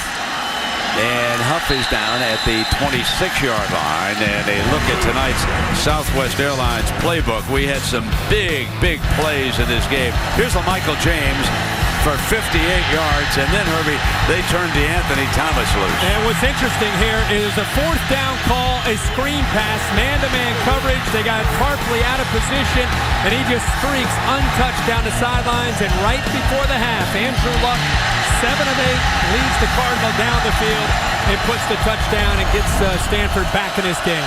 So it's a first down, and Darren Thomas keeps it. And he is ripped down at the 30-yard line by Batamasi. That's a big hit there by Batamasi. But Darren Thomas, you know, it's interesting, Brendan, he hadn't run the football much this year. Coming into tonight, only 26 attempts in the entire year. And talking to Chip Kelly about that this year, he said, you know, we haven't needed him to run the ball much because of our backs and because we've been up so big in most of our games. Now Darren is looking to throw the screen pass, and a jump catch by LaMichael James for a first down at the 40-yard line. One of the ways to take advantage of a defensive line that's just pinning its ears back, an adjustment that you make is you set up the screen pass and make that defensive line a little hesitant, make them think about something, because one of the great ways to stop a screen pass is that defensive line to redirect and be able to chase it down from behind. So they bring Thomas into the backfield as a running back, and DeAnthony takes the handoff. So the freshman. And Chip Kelly knows how important this drive is to Stanford. If he can put 7 more on the board, he's really got Stanford swimming upstream here in the second half. Second down and 10.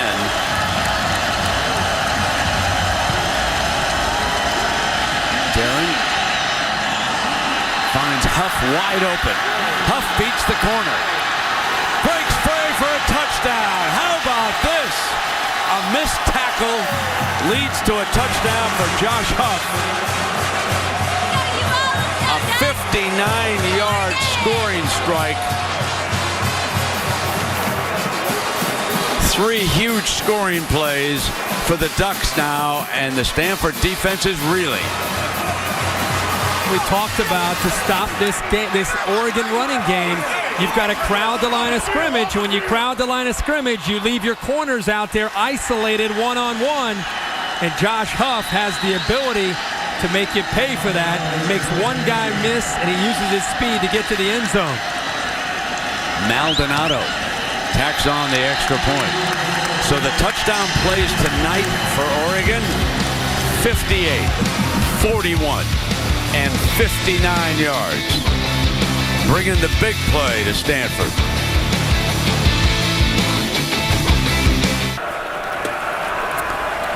So Oregon is leading Stanford 29-16 as we continue Dr. Pepper's road to the championship. Stanford with the nation's longest winning streak. They have won 17 in a row. The Ducks' last loss in conference play was here on this field a couple years ago. Montgomery takes a return to the 35-yard line. Well, Stanford is loading up to stop the run. And Brent, one of the things that concerns anybody who's seen Stanford is the corner play on this team. Good throw by Darren Thomas, but right there you see Terrence Brown, the sophomore, fall down. Now he regains himself. He's in position to make a play, but he's isolated all by himself one-on-one. He's got to make that play right there. It's tough to do against Huff. And then maybe the best tackler on the defense, Michael Thomas, he misses in the open space as well. And that's one of the themes of this game. Oregon speed in space. How would Stanford do in the open field and making tackles? Let's see if Stanford opens it up a little bit quicker or they stick with the power running game. And it will be Taylor on first down, picking up a couple of yards as he runs behind the left side over there. And Jordan in on the stop and Stuckey with him. One thing you'll see from Nick Aliotti in this situation is an ability to continue to take risks, pin their ears back, and coming after Andrew Luck. Reaching deep into the playbook. When he goes to the center's wristband, that's when they go deep in the playbook. Aliotti stands up.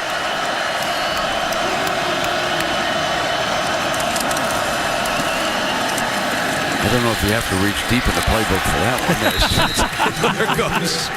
I would think that Andrew would have it on his wristband.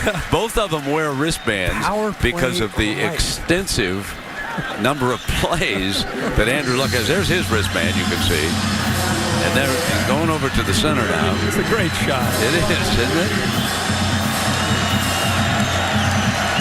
Big third down here.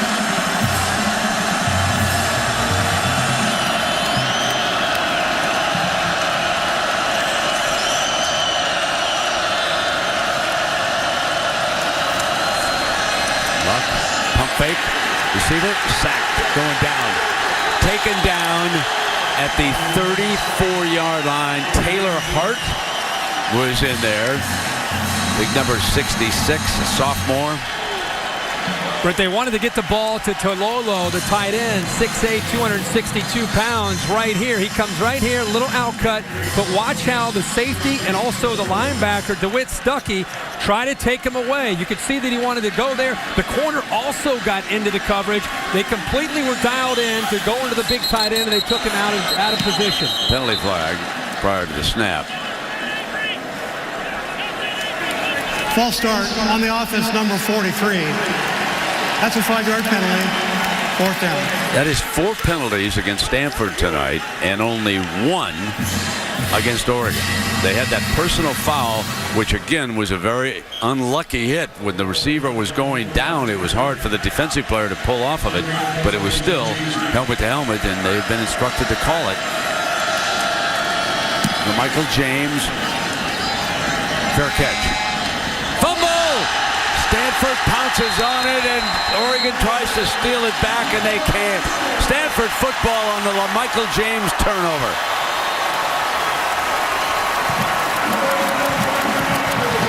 Looked like Ed Reynolds got in there in coverage.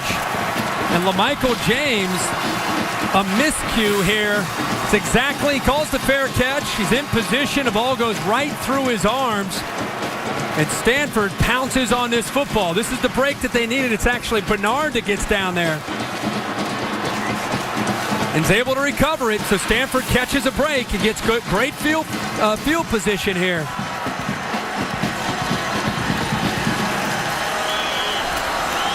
The ball is across the 35-yard line. Stephon Taylor is the back. Hewitt, the fullback. Luck going to put it up now on first down. Got the slant and just didn't get it there. He had his tight end, Kobe Fleener, breaking free, and he didn't quite get it to him. He's got to be able to lead Fleener a little bit more upfield, and it's a touchdown. He got right behind the linebacker. He got the coverage that he wanted, and he got behind Kiki Alonso, the linebacker. He puts a little bit more air under that, Brent, and leads him to the middle of the field. That's an easy touchdown. You can see how Stanford inability to score here tonight against this Duck defense. Now they've got second down and 10. Jumbo look up front. Extra blocker for Taylor to the 30-yard line, and this will bring up a third down. One of the reasons that Stanford does not give up on the running play, there are many. We've talked about the offensive line. We've talked about Shaw's talented running backs. But another one is the fact that these are not elite receivers. With Owosu out, his most experienced, he's working with a freshman. He's working with a route runner who comes underneath, and he's working with a group of tight ends. Stewart comes in, and Whalen, of course, has been the go-to guy on this third down. Stanford needs to pick it up here. Clean and dropped again. Fleener.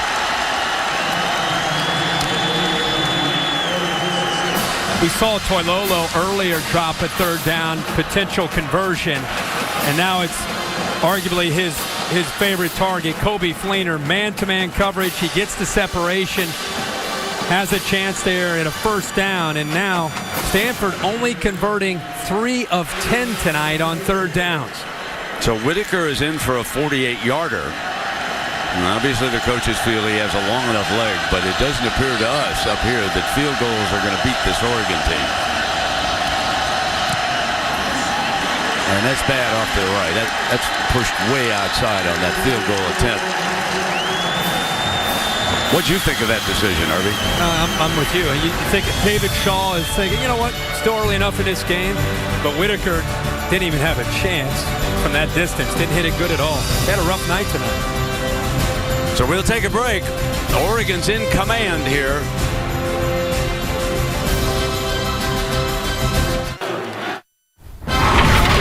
Saturday Night Football on ABC, presented by Southwest Airlines. Find our fares online only at southwest.com. Chrysler, imported from Detroit. And new Dr. Pepper 10. 10 bold calories, 23 flavors. We welcome you back to Stanford, a sellout crowd, and many of whom are very disappointed in the performance of their team here tonight. The Ducks, meanwhile, have been electric. Big plays, following big plays, and LaMichael James, who fumbled and gave Stanford a scoring opportunity, but they couldn't cash in, gets the first carry, and he's about to the 33, 34-yard line. You know, you go back to your point about whether or not the decision to go for 3 points or a touchdown, and again, it's easy to sit up here, but you look at 29-16, you're down 13 points. It's not as if Oregon's going to go to a 4-corner offense and slow down. They're going to keep trying to put touchdowns up on the board. And here comes Thomas in the middle of that defensive front. He's ready. It appears, Herbie, that once the Oregon speed game gets to the second level, they've got the big play in hand. But the front seven for Stanford has played overall pretty well here today. Yeah, and really the front, the down linemen have not only held their own, I think they've won that battle, but with this much speed, you have to be perfect with your gap control on every single run by this offense. Darren Thomas takes the snap. Going to throw across the middle, incomplete, and that time it was fine coverage, and that's Gatewood who comes over and makes the play. Now, he's a wide receiver who has played defensive back, and they're using him in there. Because of his speed and because of the respect that they have for this Oregon speed, they moved him over 2 weeks ago when Howe got hurt, getting him ready for this game so they could put him out there by himself in one-on-one coverage. So this was a quick turnaround now. And Terrell fair catches and hangs on at the 31-yard line. Andrew Luck fumbles on the blitz. Aliotti dials it up, and the Ducks are in business again.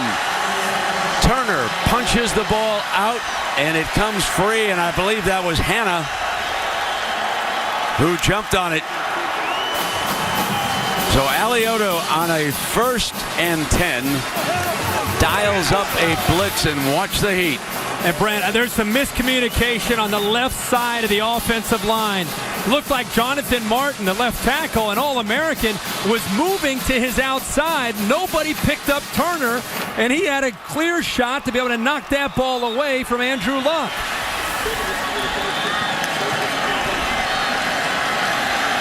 So here comes the scoring opportunity for the Ducks. Up by 13, trying to make it more. LaMichael James is the running back. Fake the pitch to him. Darren Thomas looks end zone, fires a tough slant, caught in the end zone. Touchdown, Paulson. He has thrown for a 2-point conversion, and now the veteran tight end catches the touchdown pass, and the Ducks are starting to pull away. See Chip Kelly pulling Darren Thomas aside, patting him on the chest, saying, "That a boy." Great throw, low and away, where Paulson has a chance to make that catch. And let's take another look at that one. Absolutely. But Brent, they rolled him away from pressure. He came all the way back to Paulson, made a great throw, but that ball may have gotten through Paulson's arms and maybe touched the surface. They're obviously going to take another look at it. Has to maintain control throughout the catch here. Ball's perfectly thrown. You can see it is loose there, but you can't tell as it comes down onto the ground. What was the initial? Let's take a look at this one, Herbie. That's the one right there. Yeah, that ball's down. I believe that Looks there's like some the evidence that they may turn this one over. We'll see. The nose of the ball on that shot. This will be another good look at it here. Yeah, it looks like the nose of the ball touched the ground. Agreed. So we'll let the replay officials sort this one out. They've got the decision to make. Fred Gallagher over next to us. And this is what Stanford cannot afford to have happen. You can see the left tackle, Jonathan Martin. He's anticipating blitz, and nobody picks up Turner. He goes right by the left guard, David Yankee. So miscommunication leads to the turnover. Oregon tries to strike quickly on that first play. After review, the receiver did not maintain control when he went to the ground. Incomplete pass. It'll be 2nd down.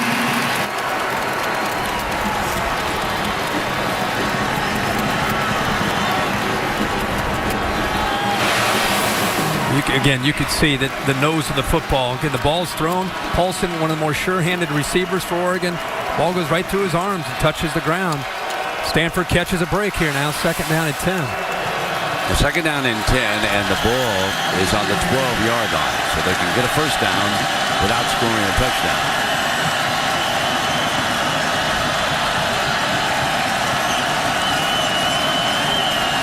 Darren Thomas gets things straight with his offensive line.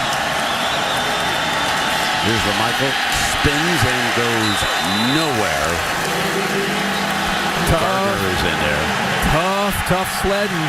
Penalty flag now comes flying. This was thrown by one of the back judges.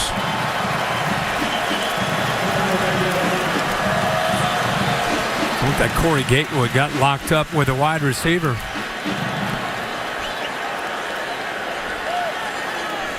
With 2A and Gatewood is going after There were each other. 2 fouls on the play.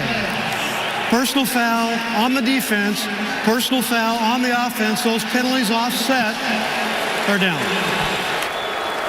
So they're 2A and Gatewood locked up. Watch the 2A kind of starts the war there. Takes a swing at it. I mean, they're going after each other. It's the wear and tear of the battle out on the edge there over 2.5 quarters of football. So it's 3rd down and 10. Cardinal trying to dig in here defensively. Thomas fires, and 2A does not get the first down.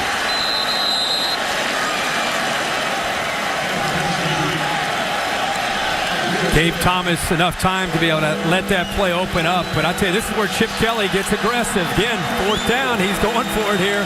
He's already struck for 1 big touchdown on 4th down. Doesn't give the defense much time. Comes right out and goes for it. Touchdown to Michael James. By moving quickly like that, you catch a defense off balance. And tonight, Chip Kelly has struck twice on 4th down. That's confidence in a quarterback and a confidence in an offensive philosophy, staying true to who you are. Look at the defense is still moving. They're still running around trying to get a line. Always a great sign for Oregon and Chip Kelly when they go to that hurry up and you see linebackers and safeties still running around. The ball snapped. They have no time to react.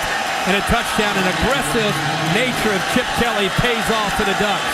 Maldonado adds the extra point. A 20-point advantage.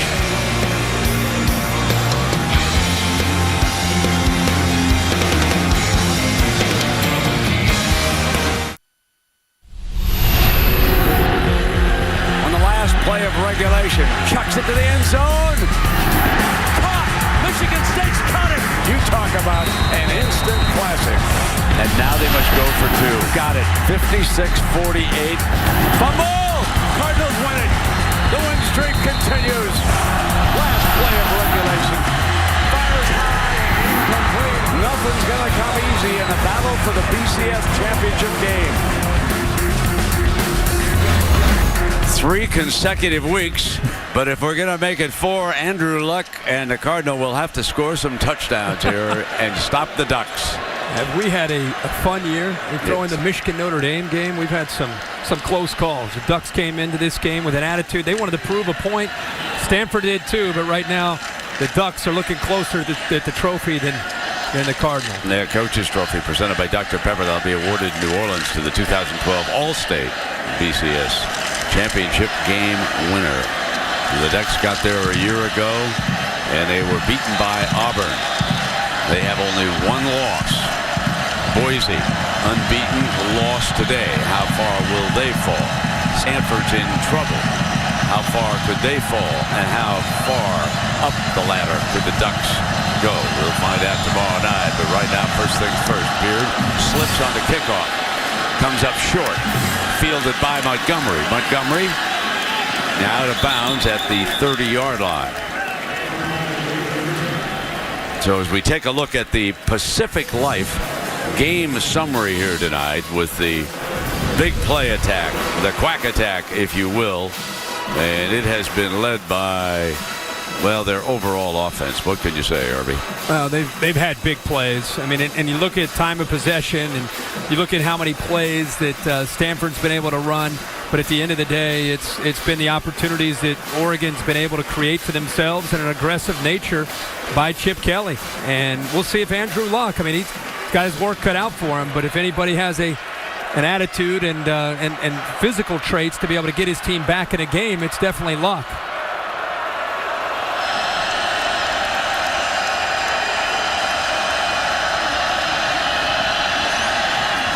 Wide open, it's Whalen. Whalen to the 48-yard line, and we're going to Robert Flores for an update. Robert?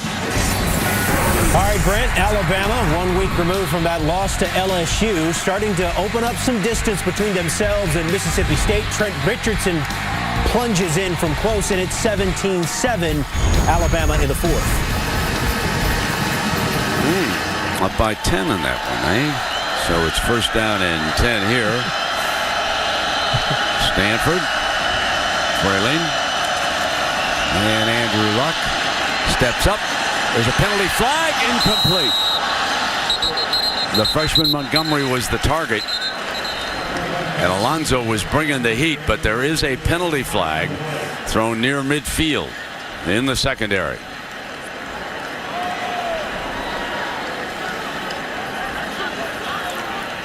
Personal foul on the defense. Hands to the face. Number 31. That's a 15-yard penalty. First down. So Patterson, the defensive back, with the hands up to the face. Let's take a look at him, Herbie. They're putting Patterson, who's a very physical defensive back, up close against a true freshman, gets his hand up in the face mask. Look at Andrew Luck. He's sitting in that pocket, but he's been getting hit a lot tonight. That's another blitz again by the linebacker, Alonso. So the ball is moved to the 42-yard line of the Ducks, and they bring Gaffney in. Strong run for about 9 yards. Aliotti substitutes 4 players quickly from that far side now defensively for this second down and 1. Gives some of the fellas a little bit of a breather. And Brent, Cable Lee came out. But I was going to say, I think that's the difference between the team that we saw play LSU and now. I think they have a lot more depth, similar to the way they played last year for Nick Aliotti. Good point. Some of those younger players have really grown up now in the latter part of this season. Here comes the Wildcat. Second time here tonight. First down, Gaffney maintains ball control as comes across the 30-yard line for a first down and 10. We got 6:11 left here in the third. A 20-point difference right now. Go back to your point about that the rotation of Nick Aliotti's defense. He's been doing that this whole game. And when you face this kind of offensive style, it's important to rotate fresh bodies up front on that defensive line. Taylor's in as the running back for the Cardinal.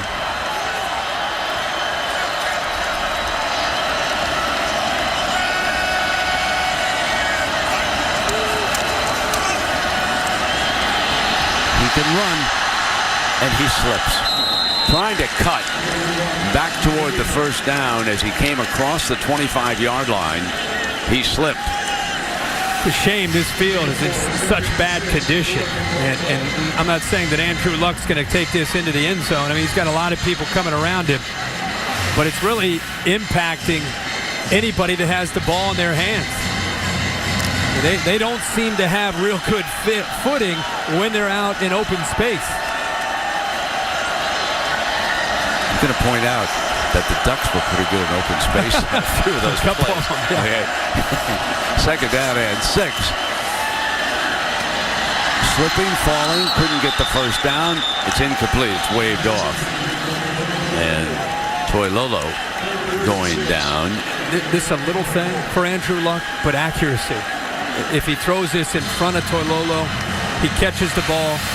But with this slick field, he has to come back. And I know you think he'd like to make this catch, but still, put the ball in front of him. He catches the ball, and he picks up a first down.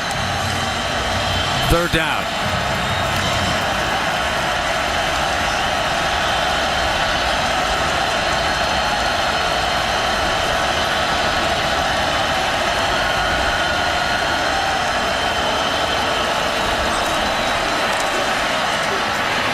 Comes back, a first down. Toilolo came right back to him, and this time much more accurate. Into the red zone, the Cardinal goes, and they move the chain. Well, look at his head, looking to the left. He's looking at Fleener. He comes all the way back to the right, and that's where you need good pass protection. He came all the way back to the right, so he came off of Fleener. He was double covered again down in this area. Comes back, and he finds Toilolo for the first down. Now from the 16-yard line. Luck with Stewart. And the Cardinal moves the pile close to the 11-yard line before Stuckey can wrestle him to the ground. 4:17 left in the third, down 20. Oregon's just trying to keep everything in front of them. They do not want to give up the big play. They're okay with giving up some yards. They're okay with giving up some of the clock, obviously. They do not want to give up a quick, easy strike. Make Stanford earn everything that they're going to get. Play action. End zone too high and incomplete. And Fleener well covered that time. I think Boyette was one who had come over on that. And now it'll go to a third down coming up here. There's been some very good coverage on these tight ends and on these wide receivers. I mean, you could talk all you want about Andrew Luck and whether or not he's living up to such a high standard so many people have for him. But tonight, Nick Aliotti and this Ducks defense very well prepared. They're getting pressure on Luck, and they're definitely doing a good job of covering these receivers downfield.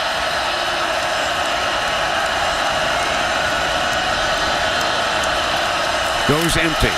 Luck firing and slipping Toilolo as he was reaching. And I think more than any drive of the night, Stanford has encountered more trouble with its footing. On almost every play, we see somebody slipping on this drive. You know, usually a slippery field would favor the offense because you know where you're going to go. You know which way you're going to cut, and you can position your weight to help you have a chance. It's the defense that has to react to the offense. But here, you're right. We're seeing Stanford slip all over the place. Fourth down now. They've got the first down. First down and goal. 3:07. And there's a penalty flag. Hang on. Hewitt banged across the marker.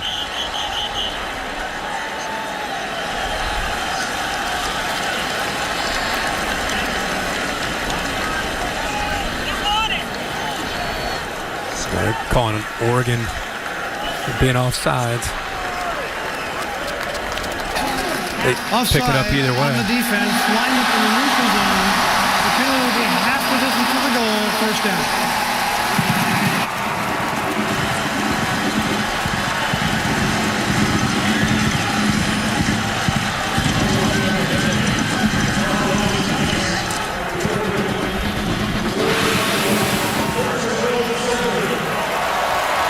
Whether they needed that, they picked it up either way. But now becomes roll up your sleeves and see who's the tougher man inside the 5-yard line. Gaffney gets the call, slashes, and he's short of the end zone. Taken down by Boyette again. Another flag.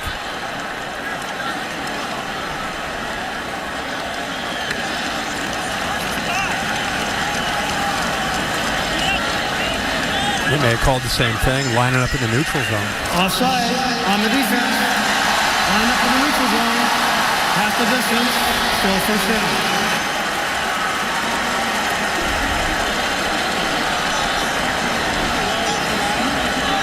So coach wants a number and didn't get it from the referee as to who is lining up in that neutral zone. Stewart comes in, one of the goal line backs for the Cardinal. Ward. So they come up with the full house look. And they throw to him off a nice fake. So Stewart dances in, and they've got one back.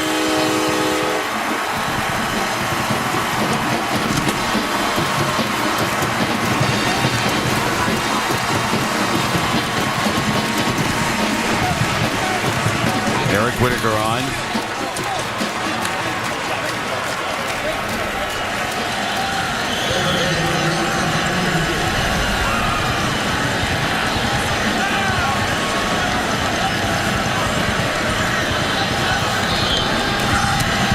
It's a 13-point game.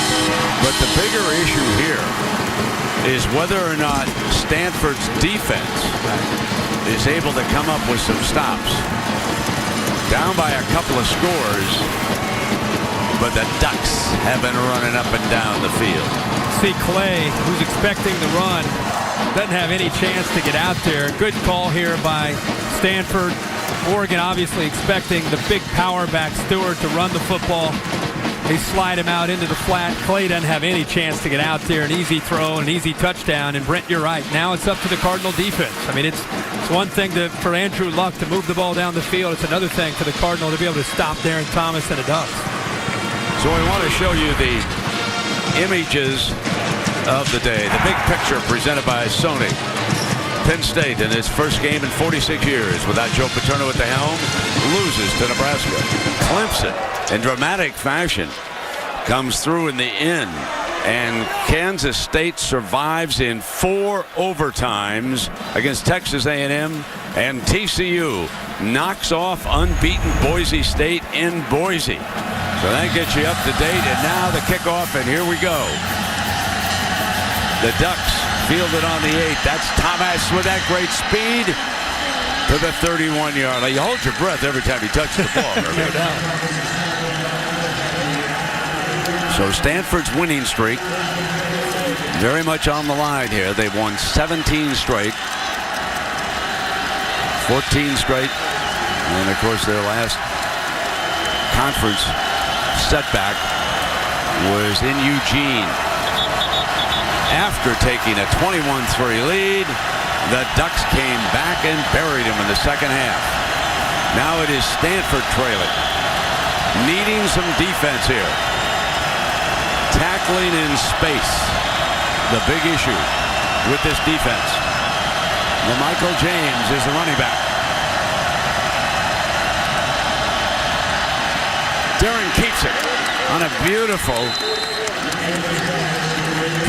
zone read play here, Herbie, with the quarterback keeping it. Yeah, he's reading Chase Thomas, who they've moved down to try to deal with some of this speed. He collapses down on the running back. Easy read for Darren Thomas to pull it out and get upfield.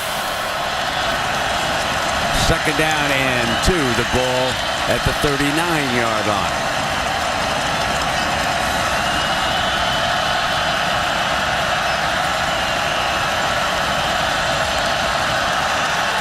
This time, LaMichael James. And he battles his way right up the middle. They couldn't stop him. Well, it's so interesting to watch LaMichael James just find a little crease. That's all he needs. He is such a perfect fit to this style of offense. His jump cuts, lateral quickness, acceleration upfield. That time he finds his way and gets upfield quickly.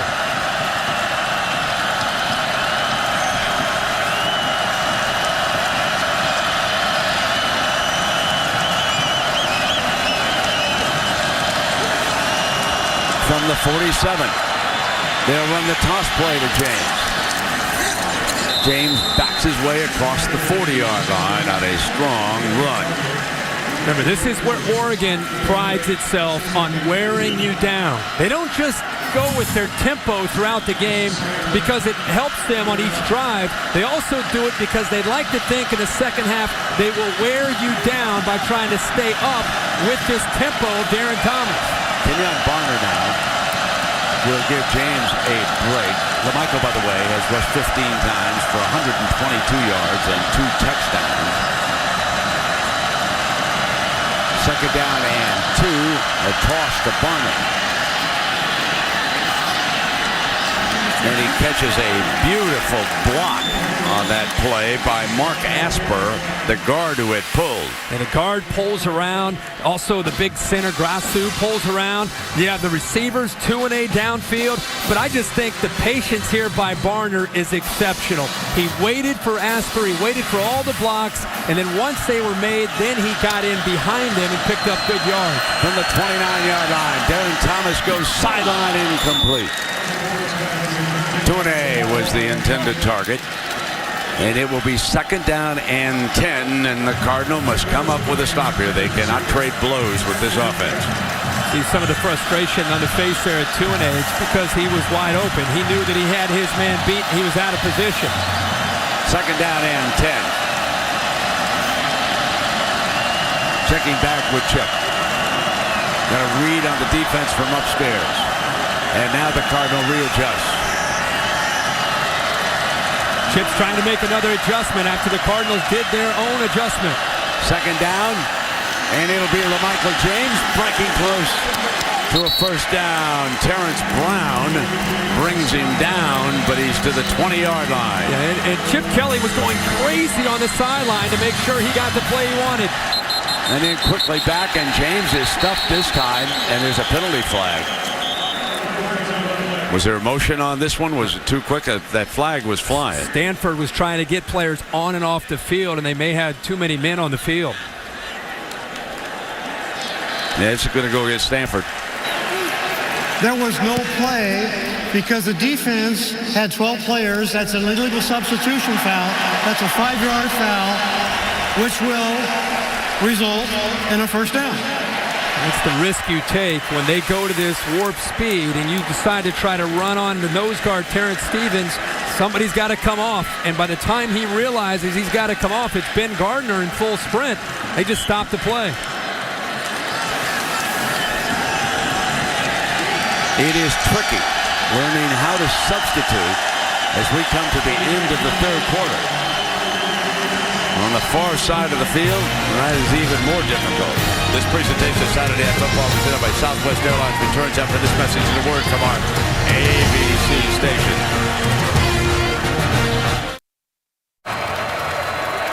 So as we move into the fourth quarter, Oregon leads Stanford 36-23, and we continue Dr. Pepper's road to the championship. LaMichael James is ripped down from behind by Trent Murphy. Good tackle by Murphy. Trent Murphy's been very active tonight. Really, all the linebackers. We've talked a lot about how their fronts played well. Here they come again now. LaMichael steps to the left, cuts, and he is to the 3-yard line. Michael Thomas brings LaMichael down. LaMichael James on the night now with 142 yards, looking for his third touchdown. Climbing right back into that Heisman Trophy argument here tonight. And the Ducks may be climbing back into the BCS championship argument also. Pretty good looking performance here tonight so far.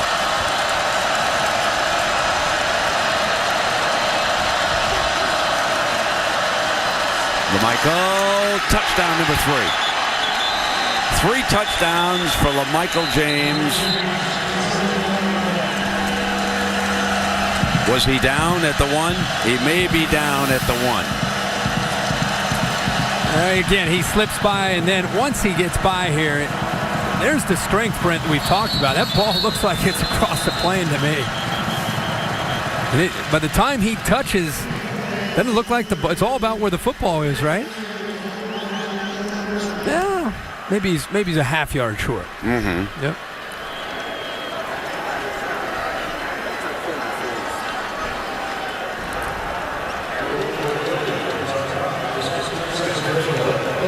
Yeah, half yard short. But that first play. It really, the last 2 or 3 plays, a microcosm of the way this whole game has gone. There are times where Stanford, Trent Murphy made a great play coming off the edge. It looks like, boy, Stanford, they've got this thing figured out. The very next play, because of the tempo, they're out of position, and LaMichael James comes back, and look at the quickness. Look at Tarpley, the linebacker. He picks up, he's got to deal with a block. Safety comes down, and they, boom, just like that, they pick up 12 to 15 yards. Second down. So it will be a second down and about a half yard.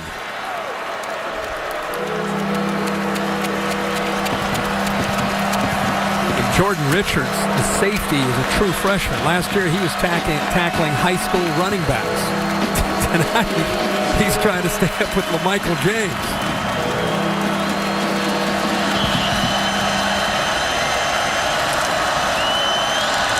Now he's got his third score.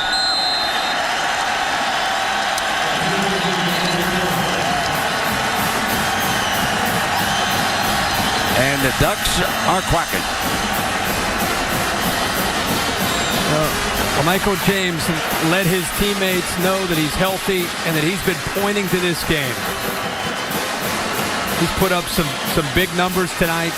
He's had some help up front, but his acceleration and his vision on display once again for this offense. Maldonado, cue the Duck.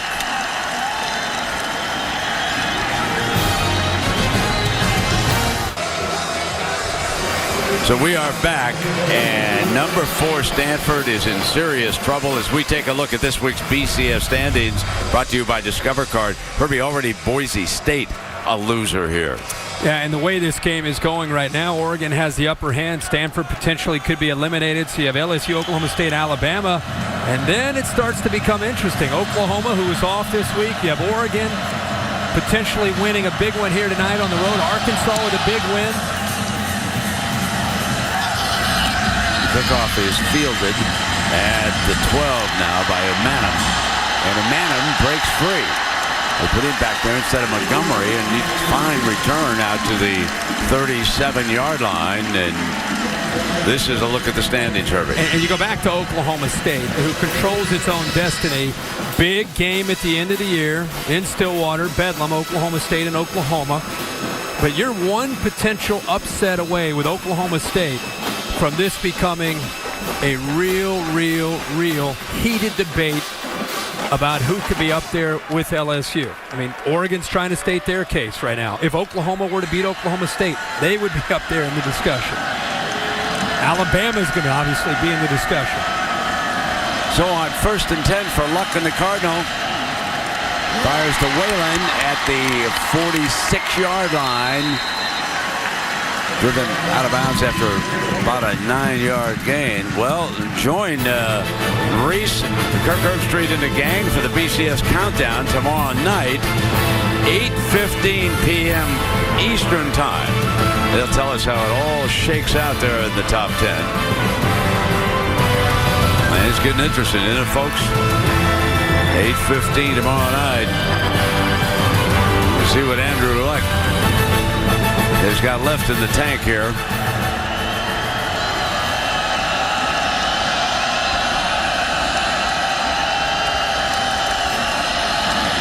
Firing in underneath, and again Toilolo slips. And you know, one of the things I've always felt about a home team, which strikes me as unusual here, is that they have more equipment on hand, i.e. the longer cleats and the things that can help you from slipping.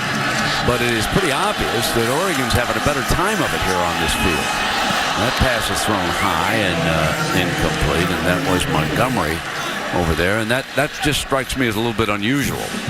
Of course, both of these schools are Nike schools, and for a very good reason.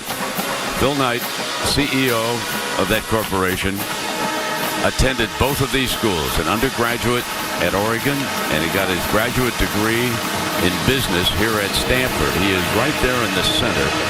That is the legendary co-founder of Nike Incorporated, and a very nice man who has donated hundreds of millions of dollars to both of these schools. So he's been very generous with his considerable wealth. Taylor goes down.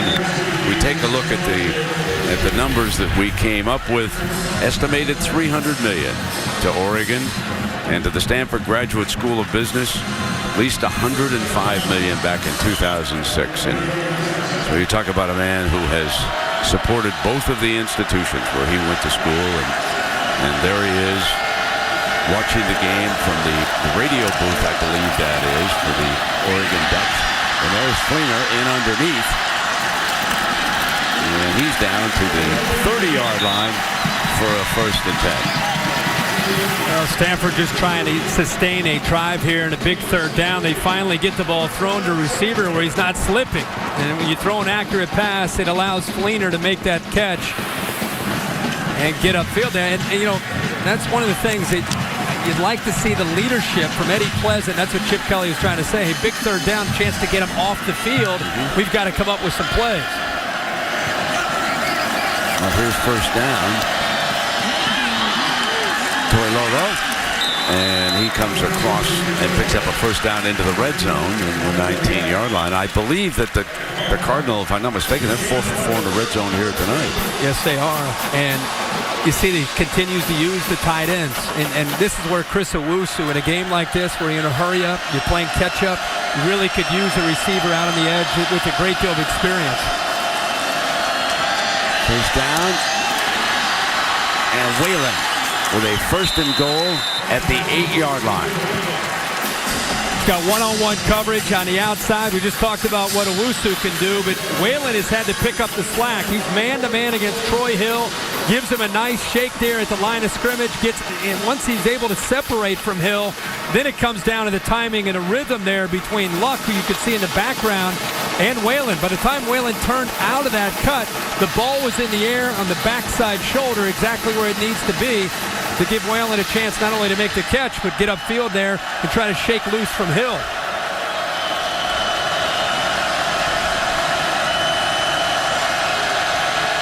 So on 1st and goal, shovel pass inside, and the Ducks actually with very good defense against it. Michael Clay, pretty good-looking linebacker, Herbie. I think Michael Clay's had to step up to the leadership that Casey Matthews left this team after a 3-year starter.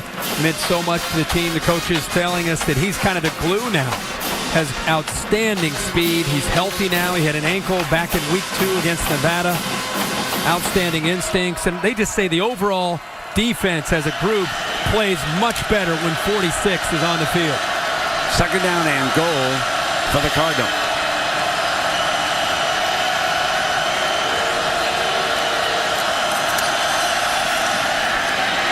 Pressure, and down goes Luck at the 11-yard line. The heat from Cadu. Interesting, Cadu's father came up to me prior to the game, okay? And he said, will you and Mr. Herbstreit give my son some love tonight? Oh, yeah. I mean, he's a big-time player. Yeah, he sure is. He's battled through some injuries. And really, the last 3 or 4 games, Josh Cadu has taken his game to a different level. He has 6 sacks on the year. And I think they move him down as a defensive end. You know, he's an outside linebacker, but they move him down when he faces teams like this because of his pass rush abilities. 3rd down and goal from the 9-yard line. Luck going to take off. Down to the 1-yard line, and a shoe came off somebody's foot there, one of the Ducks. And this is that 4th down coming up. Nick Aliotti deserves so much credit for the preparation and trying to match up with David Shaw's mind and the experience and the mind of the quarterback, Andrew Luck. They have been in position all night, holding up and forcing this 4th down. They keep it's the coverage. Andrew Luck doesn't have anywhere to go with the football because his primary receivers are double teamed.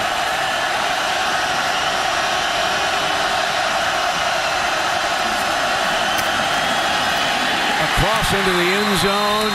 It may have been a free play. I think a defensive lineman again came across the neutral zone, and Stewart's touchdown is going to count. Offside on the defense, number 66. That penalty is declined. Touchdown. So Taylor Hart encroaches. And Stewart goes airborne for the score. You know, one of the things the scouts are going to be impressed by, Luck, never out of it, keeps coming, keeps firing. You know, he's a great, great competitor. Those are some of the things, and if we had, that one just did get across. Hello. It's an adventure. It is an adventure. And our adventure continues. Time out. Saturday Night Football on ABC, presented by Southwest Airlines. Find our fares online, only at southwest.com. John Hancock, the future is yours. And the 2012 Ford F-150 with available EcoBoost. Visit Ford.com/big score to learn more. So welcome back to Stanford in the 4th quarter with Kirk Herbstreit and Aaron Andrews. I'm Brent Musburger. It is a 13-point advantage. And Stanford's win streak, the longest in the nation at 17 games, is on the line here. Short kickoff is fielded on the 11 by DeAnthony Thomas, the freshman. And he is down at the 29-yard line. Herbie? Well, Michael James told his teammates he wanted an opportunity to make plays. He was cooped up for the most part early in the game, but then eventually got loose. He had a big run of 58 yards and has really been able to make enough plays here to get this Oregon offense into the end zone. 3 touchdowns on the night. But here comes a critical juncture in this game. If Stanford is to get back, they're going to have to stop the Duck attack. It is as simple as that. Barner gets the first carry into the middle, and that's a tough first down run. When you get yardage like that on first down, it gets a whole lot easier for the offense. In which they've not been doing a lot of. And Barner comes in with fresh legs. That's only his third carry on the night. And they're up and ready to go again. Check it back over to the sideline.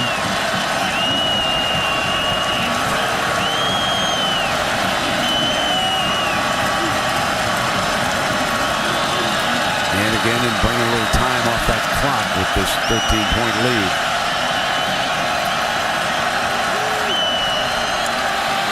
Here comes Barner. Got the first down. Breaks across midfield before Carrington, defensive back. See, this is where they really, really challenge you mentally, because you're down. All you have to do is let up one play and go from 100% effort down to 90% effort. And a guy like Barner gets a seam or a crease, and he picks up yards quickly. At the 49-yard line with a first down and 10 and a 13-point lead and 8:40 to go. And Chip Kelly is taking his time.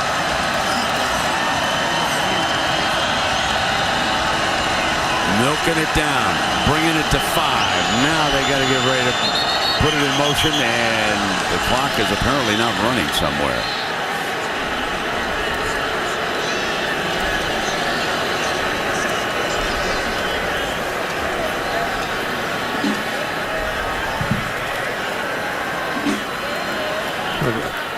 Play clock was down to about 2 seconds when the official came in. It was the game clock that wasn't moving.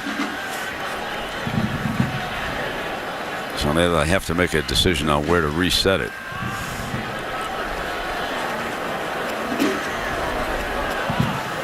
So Chip and his quarterback. Clock operator, please reset the game clock to 8 minutes and 30 seconds. 8:30.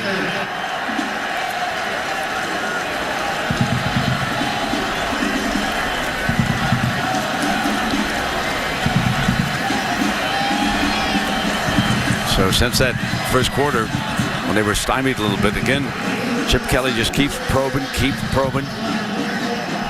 And he's got that great speed.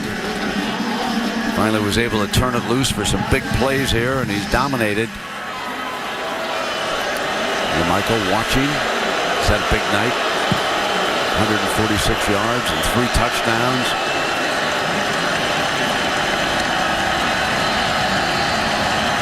First down, 10. And now looking, they can't get the game clock. The play clock.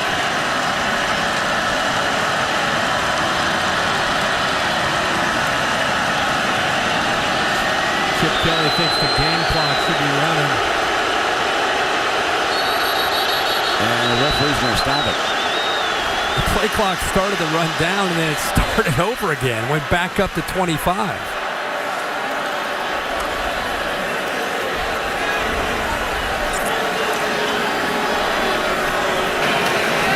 The play clock was interrupted.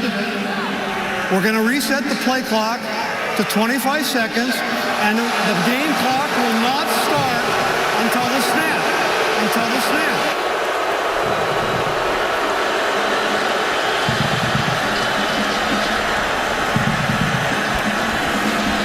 So now the referee's going over to explain to Chip.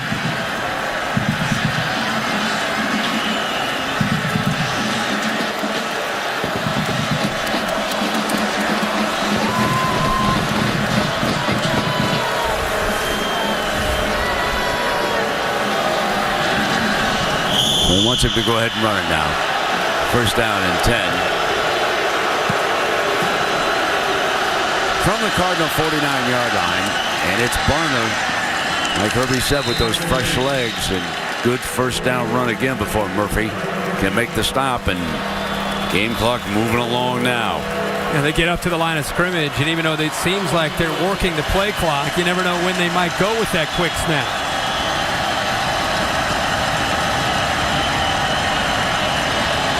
they're doing is trying to get Stanford to obviously tip their hand with what kind of formation, what kind of coverage they're in. Keeps it himself, and he's got nothing but daylight. Down to the 25-yard line, and Himscott finally tracked him down. It's a staple of the offense. Can't just pin your ears down and try to take away the running backs because Darren Thomas has enough athletic ability, and I love how he tried to stay in bounds there.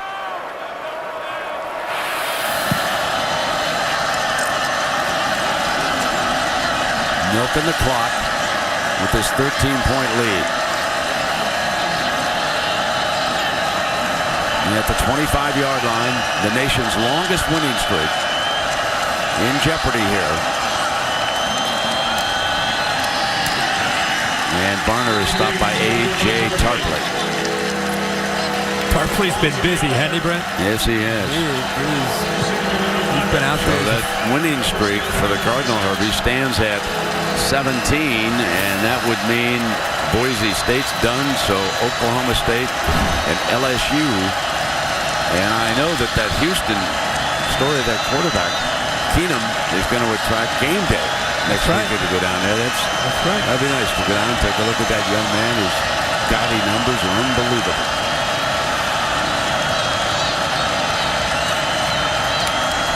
And there's a handoff. Barner is stopped, and then after you get done with game day, it looks like you're going to be coming up to join me at Eugene for the USC-Oregon game, and that'll be a pretty good football game up there now. USC, good team. Yeah, that will be a great game. USC again, kind of a team that's off the radar, but looked impressive today again against Washington. We got a 3rd down and 10, and Kelly's doing just a magnificent job of milking this clock right now with a 13-point lead. He is a terrific game manager.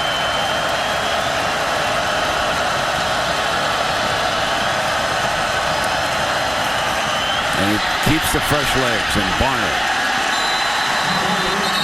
And that was Trent Murphy, and another one, Herbie, who's played well for the Cardinals. You mentioned the linebackers have stood up, and there is Chip Kelly since becoming the head coach at Oregon. Just an unbelievable record here in the Pac-12. Interesting here, 4th down, and Chip Kelly still trying to keep Darren Thomas at the line of scrimmage and see if he's going to end up calling a timeout, if they're going to go for this. Checks over, going to milk it down a little bit. Walking towards the official. He wants a timeout. He wants the timeout. He'll bring it on down. So now he takes his timeout, but he brought the game clock down to 5:14 before he called it, and now he sends the kicker out onto the field. On 2nd and 3rd down, kept the ball in the middle of the field. You get 3 points then, still you get a 2-possession game, but you're up by 16 points. Well, let's take a look at the Pacific Life game summary. Our 2 Heisman Trophy candidates. And while we were away, Herbie, you made a great point now about this Heisman Trophy race. And you know how much the voters looked at teams that are winning. And tonight, Andrew Luck, who coming in tonight was a clear-cut favorite. If they end up losing this game, Trent Richardson lost last week. Kellen Moore lost today. Now Maldonado with a 40-yarder. And he's got it. So it's a 16-point lead or a 2-touchdown and 2-point conversions as we take a look at the Heismanology vote, the way that some of the fellows who are going to vote said they would have Luck still with a very big lead on Richardson of Alabama. But of course, Kellen Moore upset by TCU. You have to keep an eye on Whedon and Keenum. You're going down to see Keenum, and they're both coming on the outside like smoke. Yeah. it does make the results of this game, if it ends up holding up, it makes not just the BCS race and discussion interesting. It does make the Heisman discussion because Luck was, from the beginning of the year, the guy. And you know how voters are. They look at what a team does as much as how the individual does. And with Kellen Moore and Andrew Luck both potentially losing today, Richardson losing last week, it's wide open. Right. I'm not saying who's the ahead of who, but how do you vote? I mean, it's going to be. I think you'll see a wide array of opinions on how you vote for whoever it might be. Would Andrew Luck, with that big a lead, even with a loss tonight, will he still be at the top? We'll see. It'll be interesting. As we get ready now, and Mr. Luck is saying, hold on there, Mr. Herbstreit. I got 509. All I need is 2 touchdowns. Yeah, that's all. And a couple stops. They might want to send him out to safety. Okay? Exactly.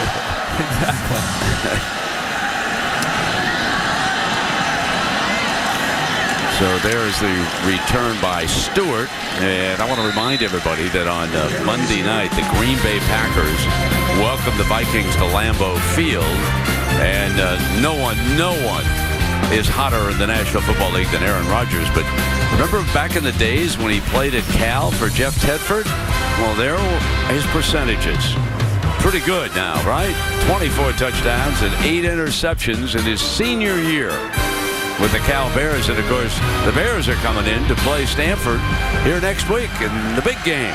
So, first down and 10, chance to look at Aaron and the Packers on Monday night on ESPN. And Luck Toilolo picks up about 5 yards. They started from the 29-yard line after that Stewart return. And now Luck in the hurry up. Here we go. Got to have the urgency here. He's got to get everybody lined up, get everybody ready to attack. He led a perfect 2-minute drive right before the half. Intercepted. Should have been caught.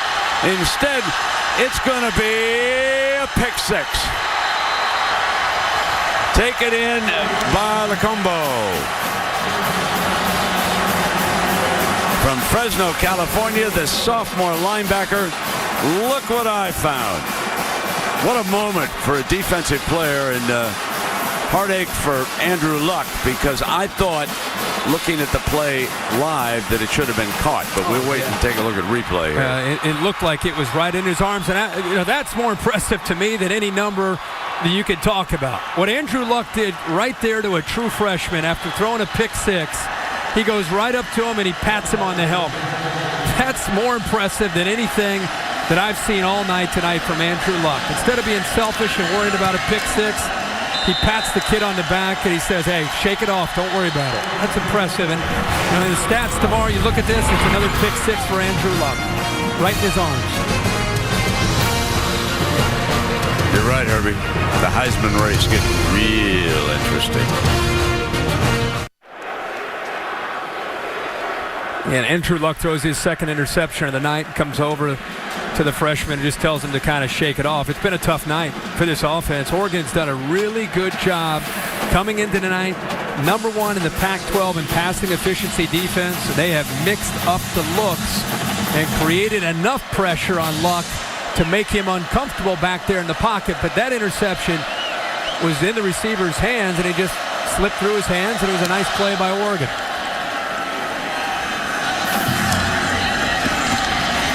And so Aminem, we had a good return. Fumble! And the Ducks have got it.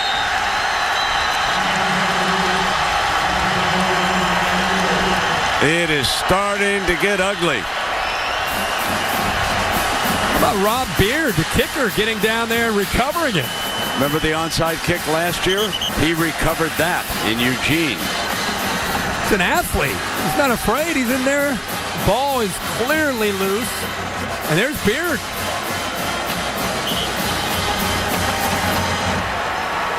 One of these nights for the Cardinal, when it comes to these turnovers. That's the fourth turnover of the night.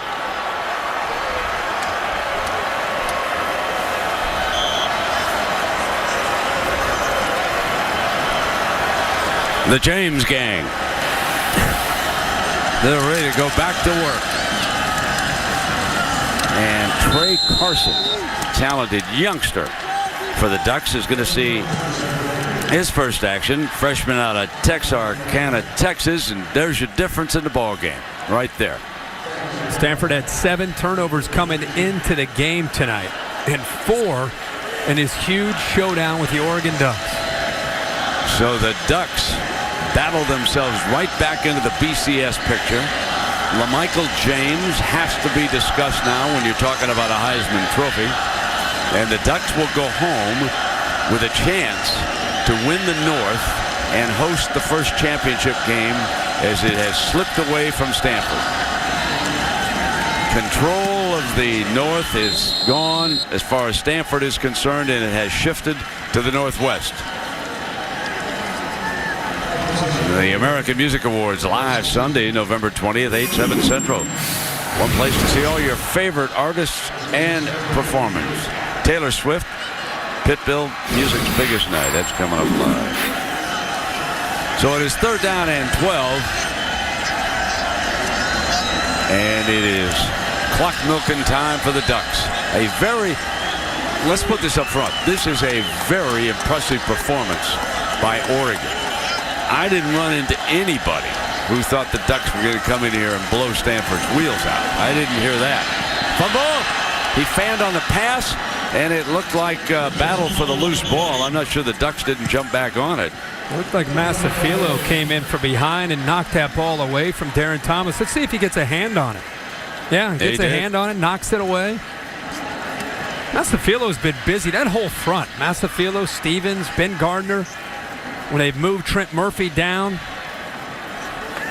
Done a good job other than giving up the big plays. But other than LSU and Auburn, those big, strong teams with the defensive lines, there aren't many teams that can hold up for 4 quarters and stop Darren Thomas and the Michael James and company. You may stop them for 2 plays and then give up a 50-yard touchdown. And there's the handoff to Carson, and that is short of the first down. So Stanford will take over.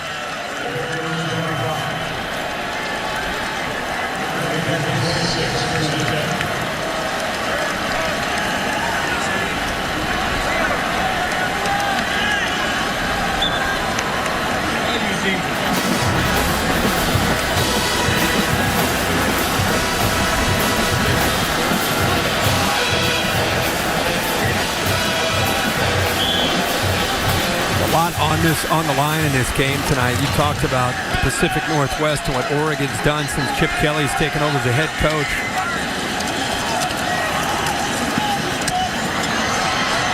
Terrell, fumble! And the Ducks have got it.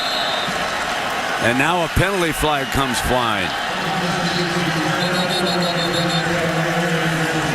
So that's the 5th turnover of this game.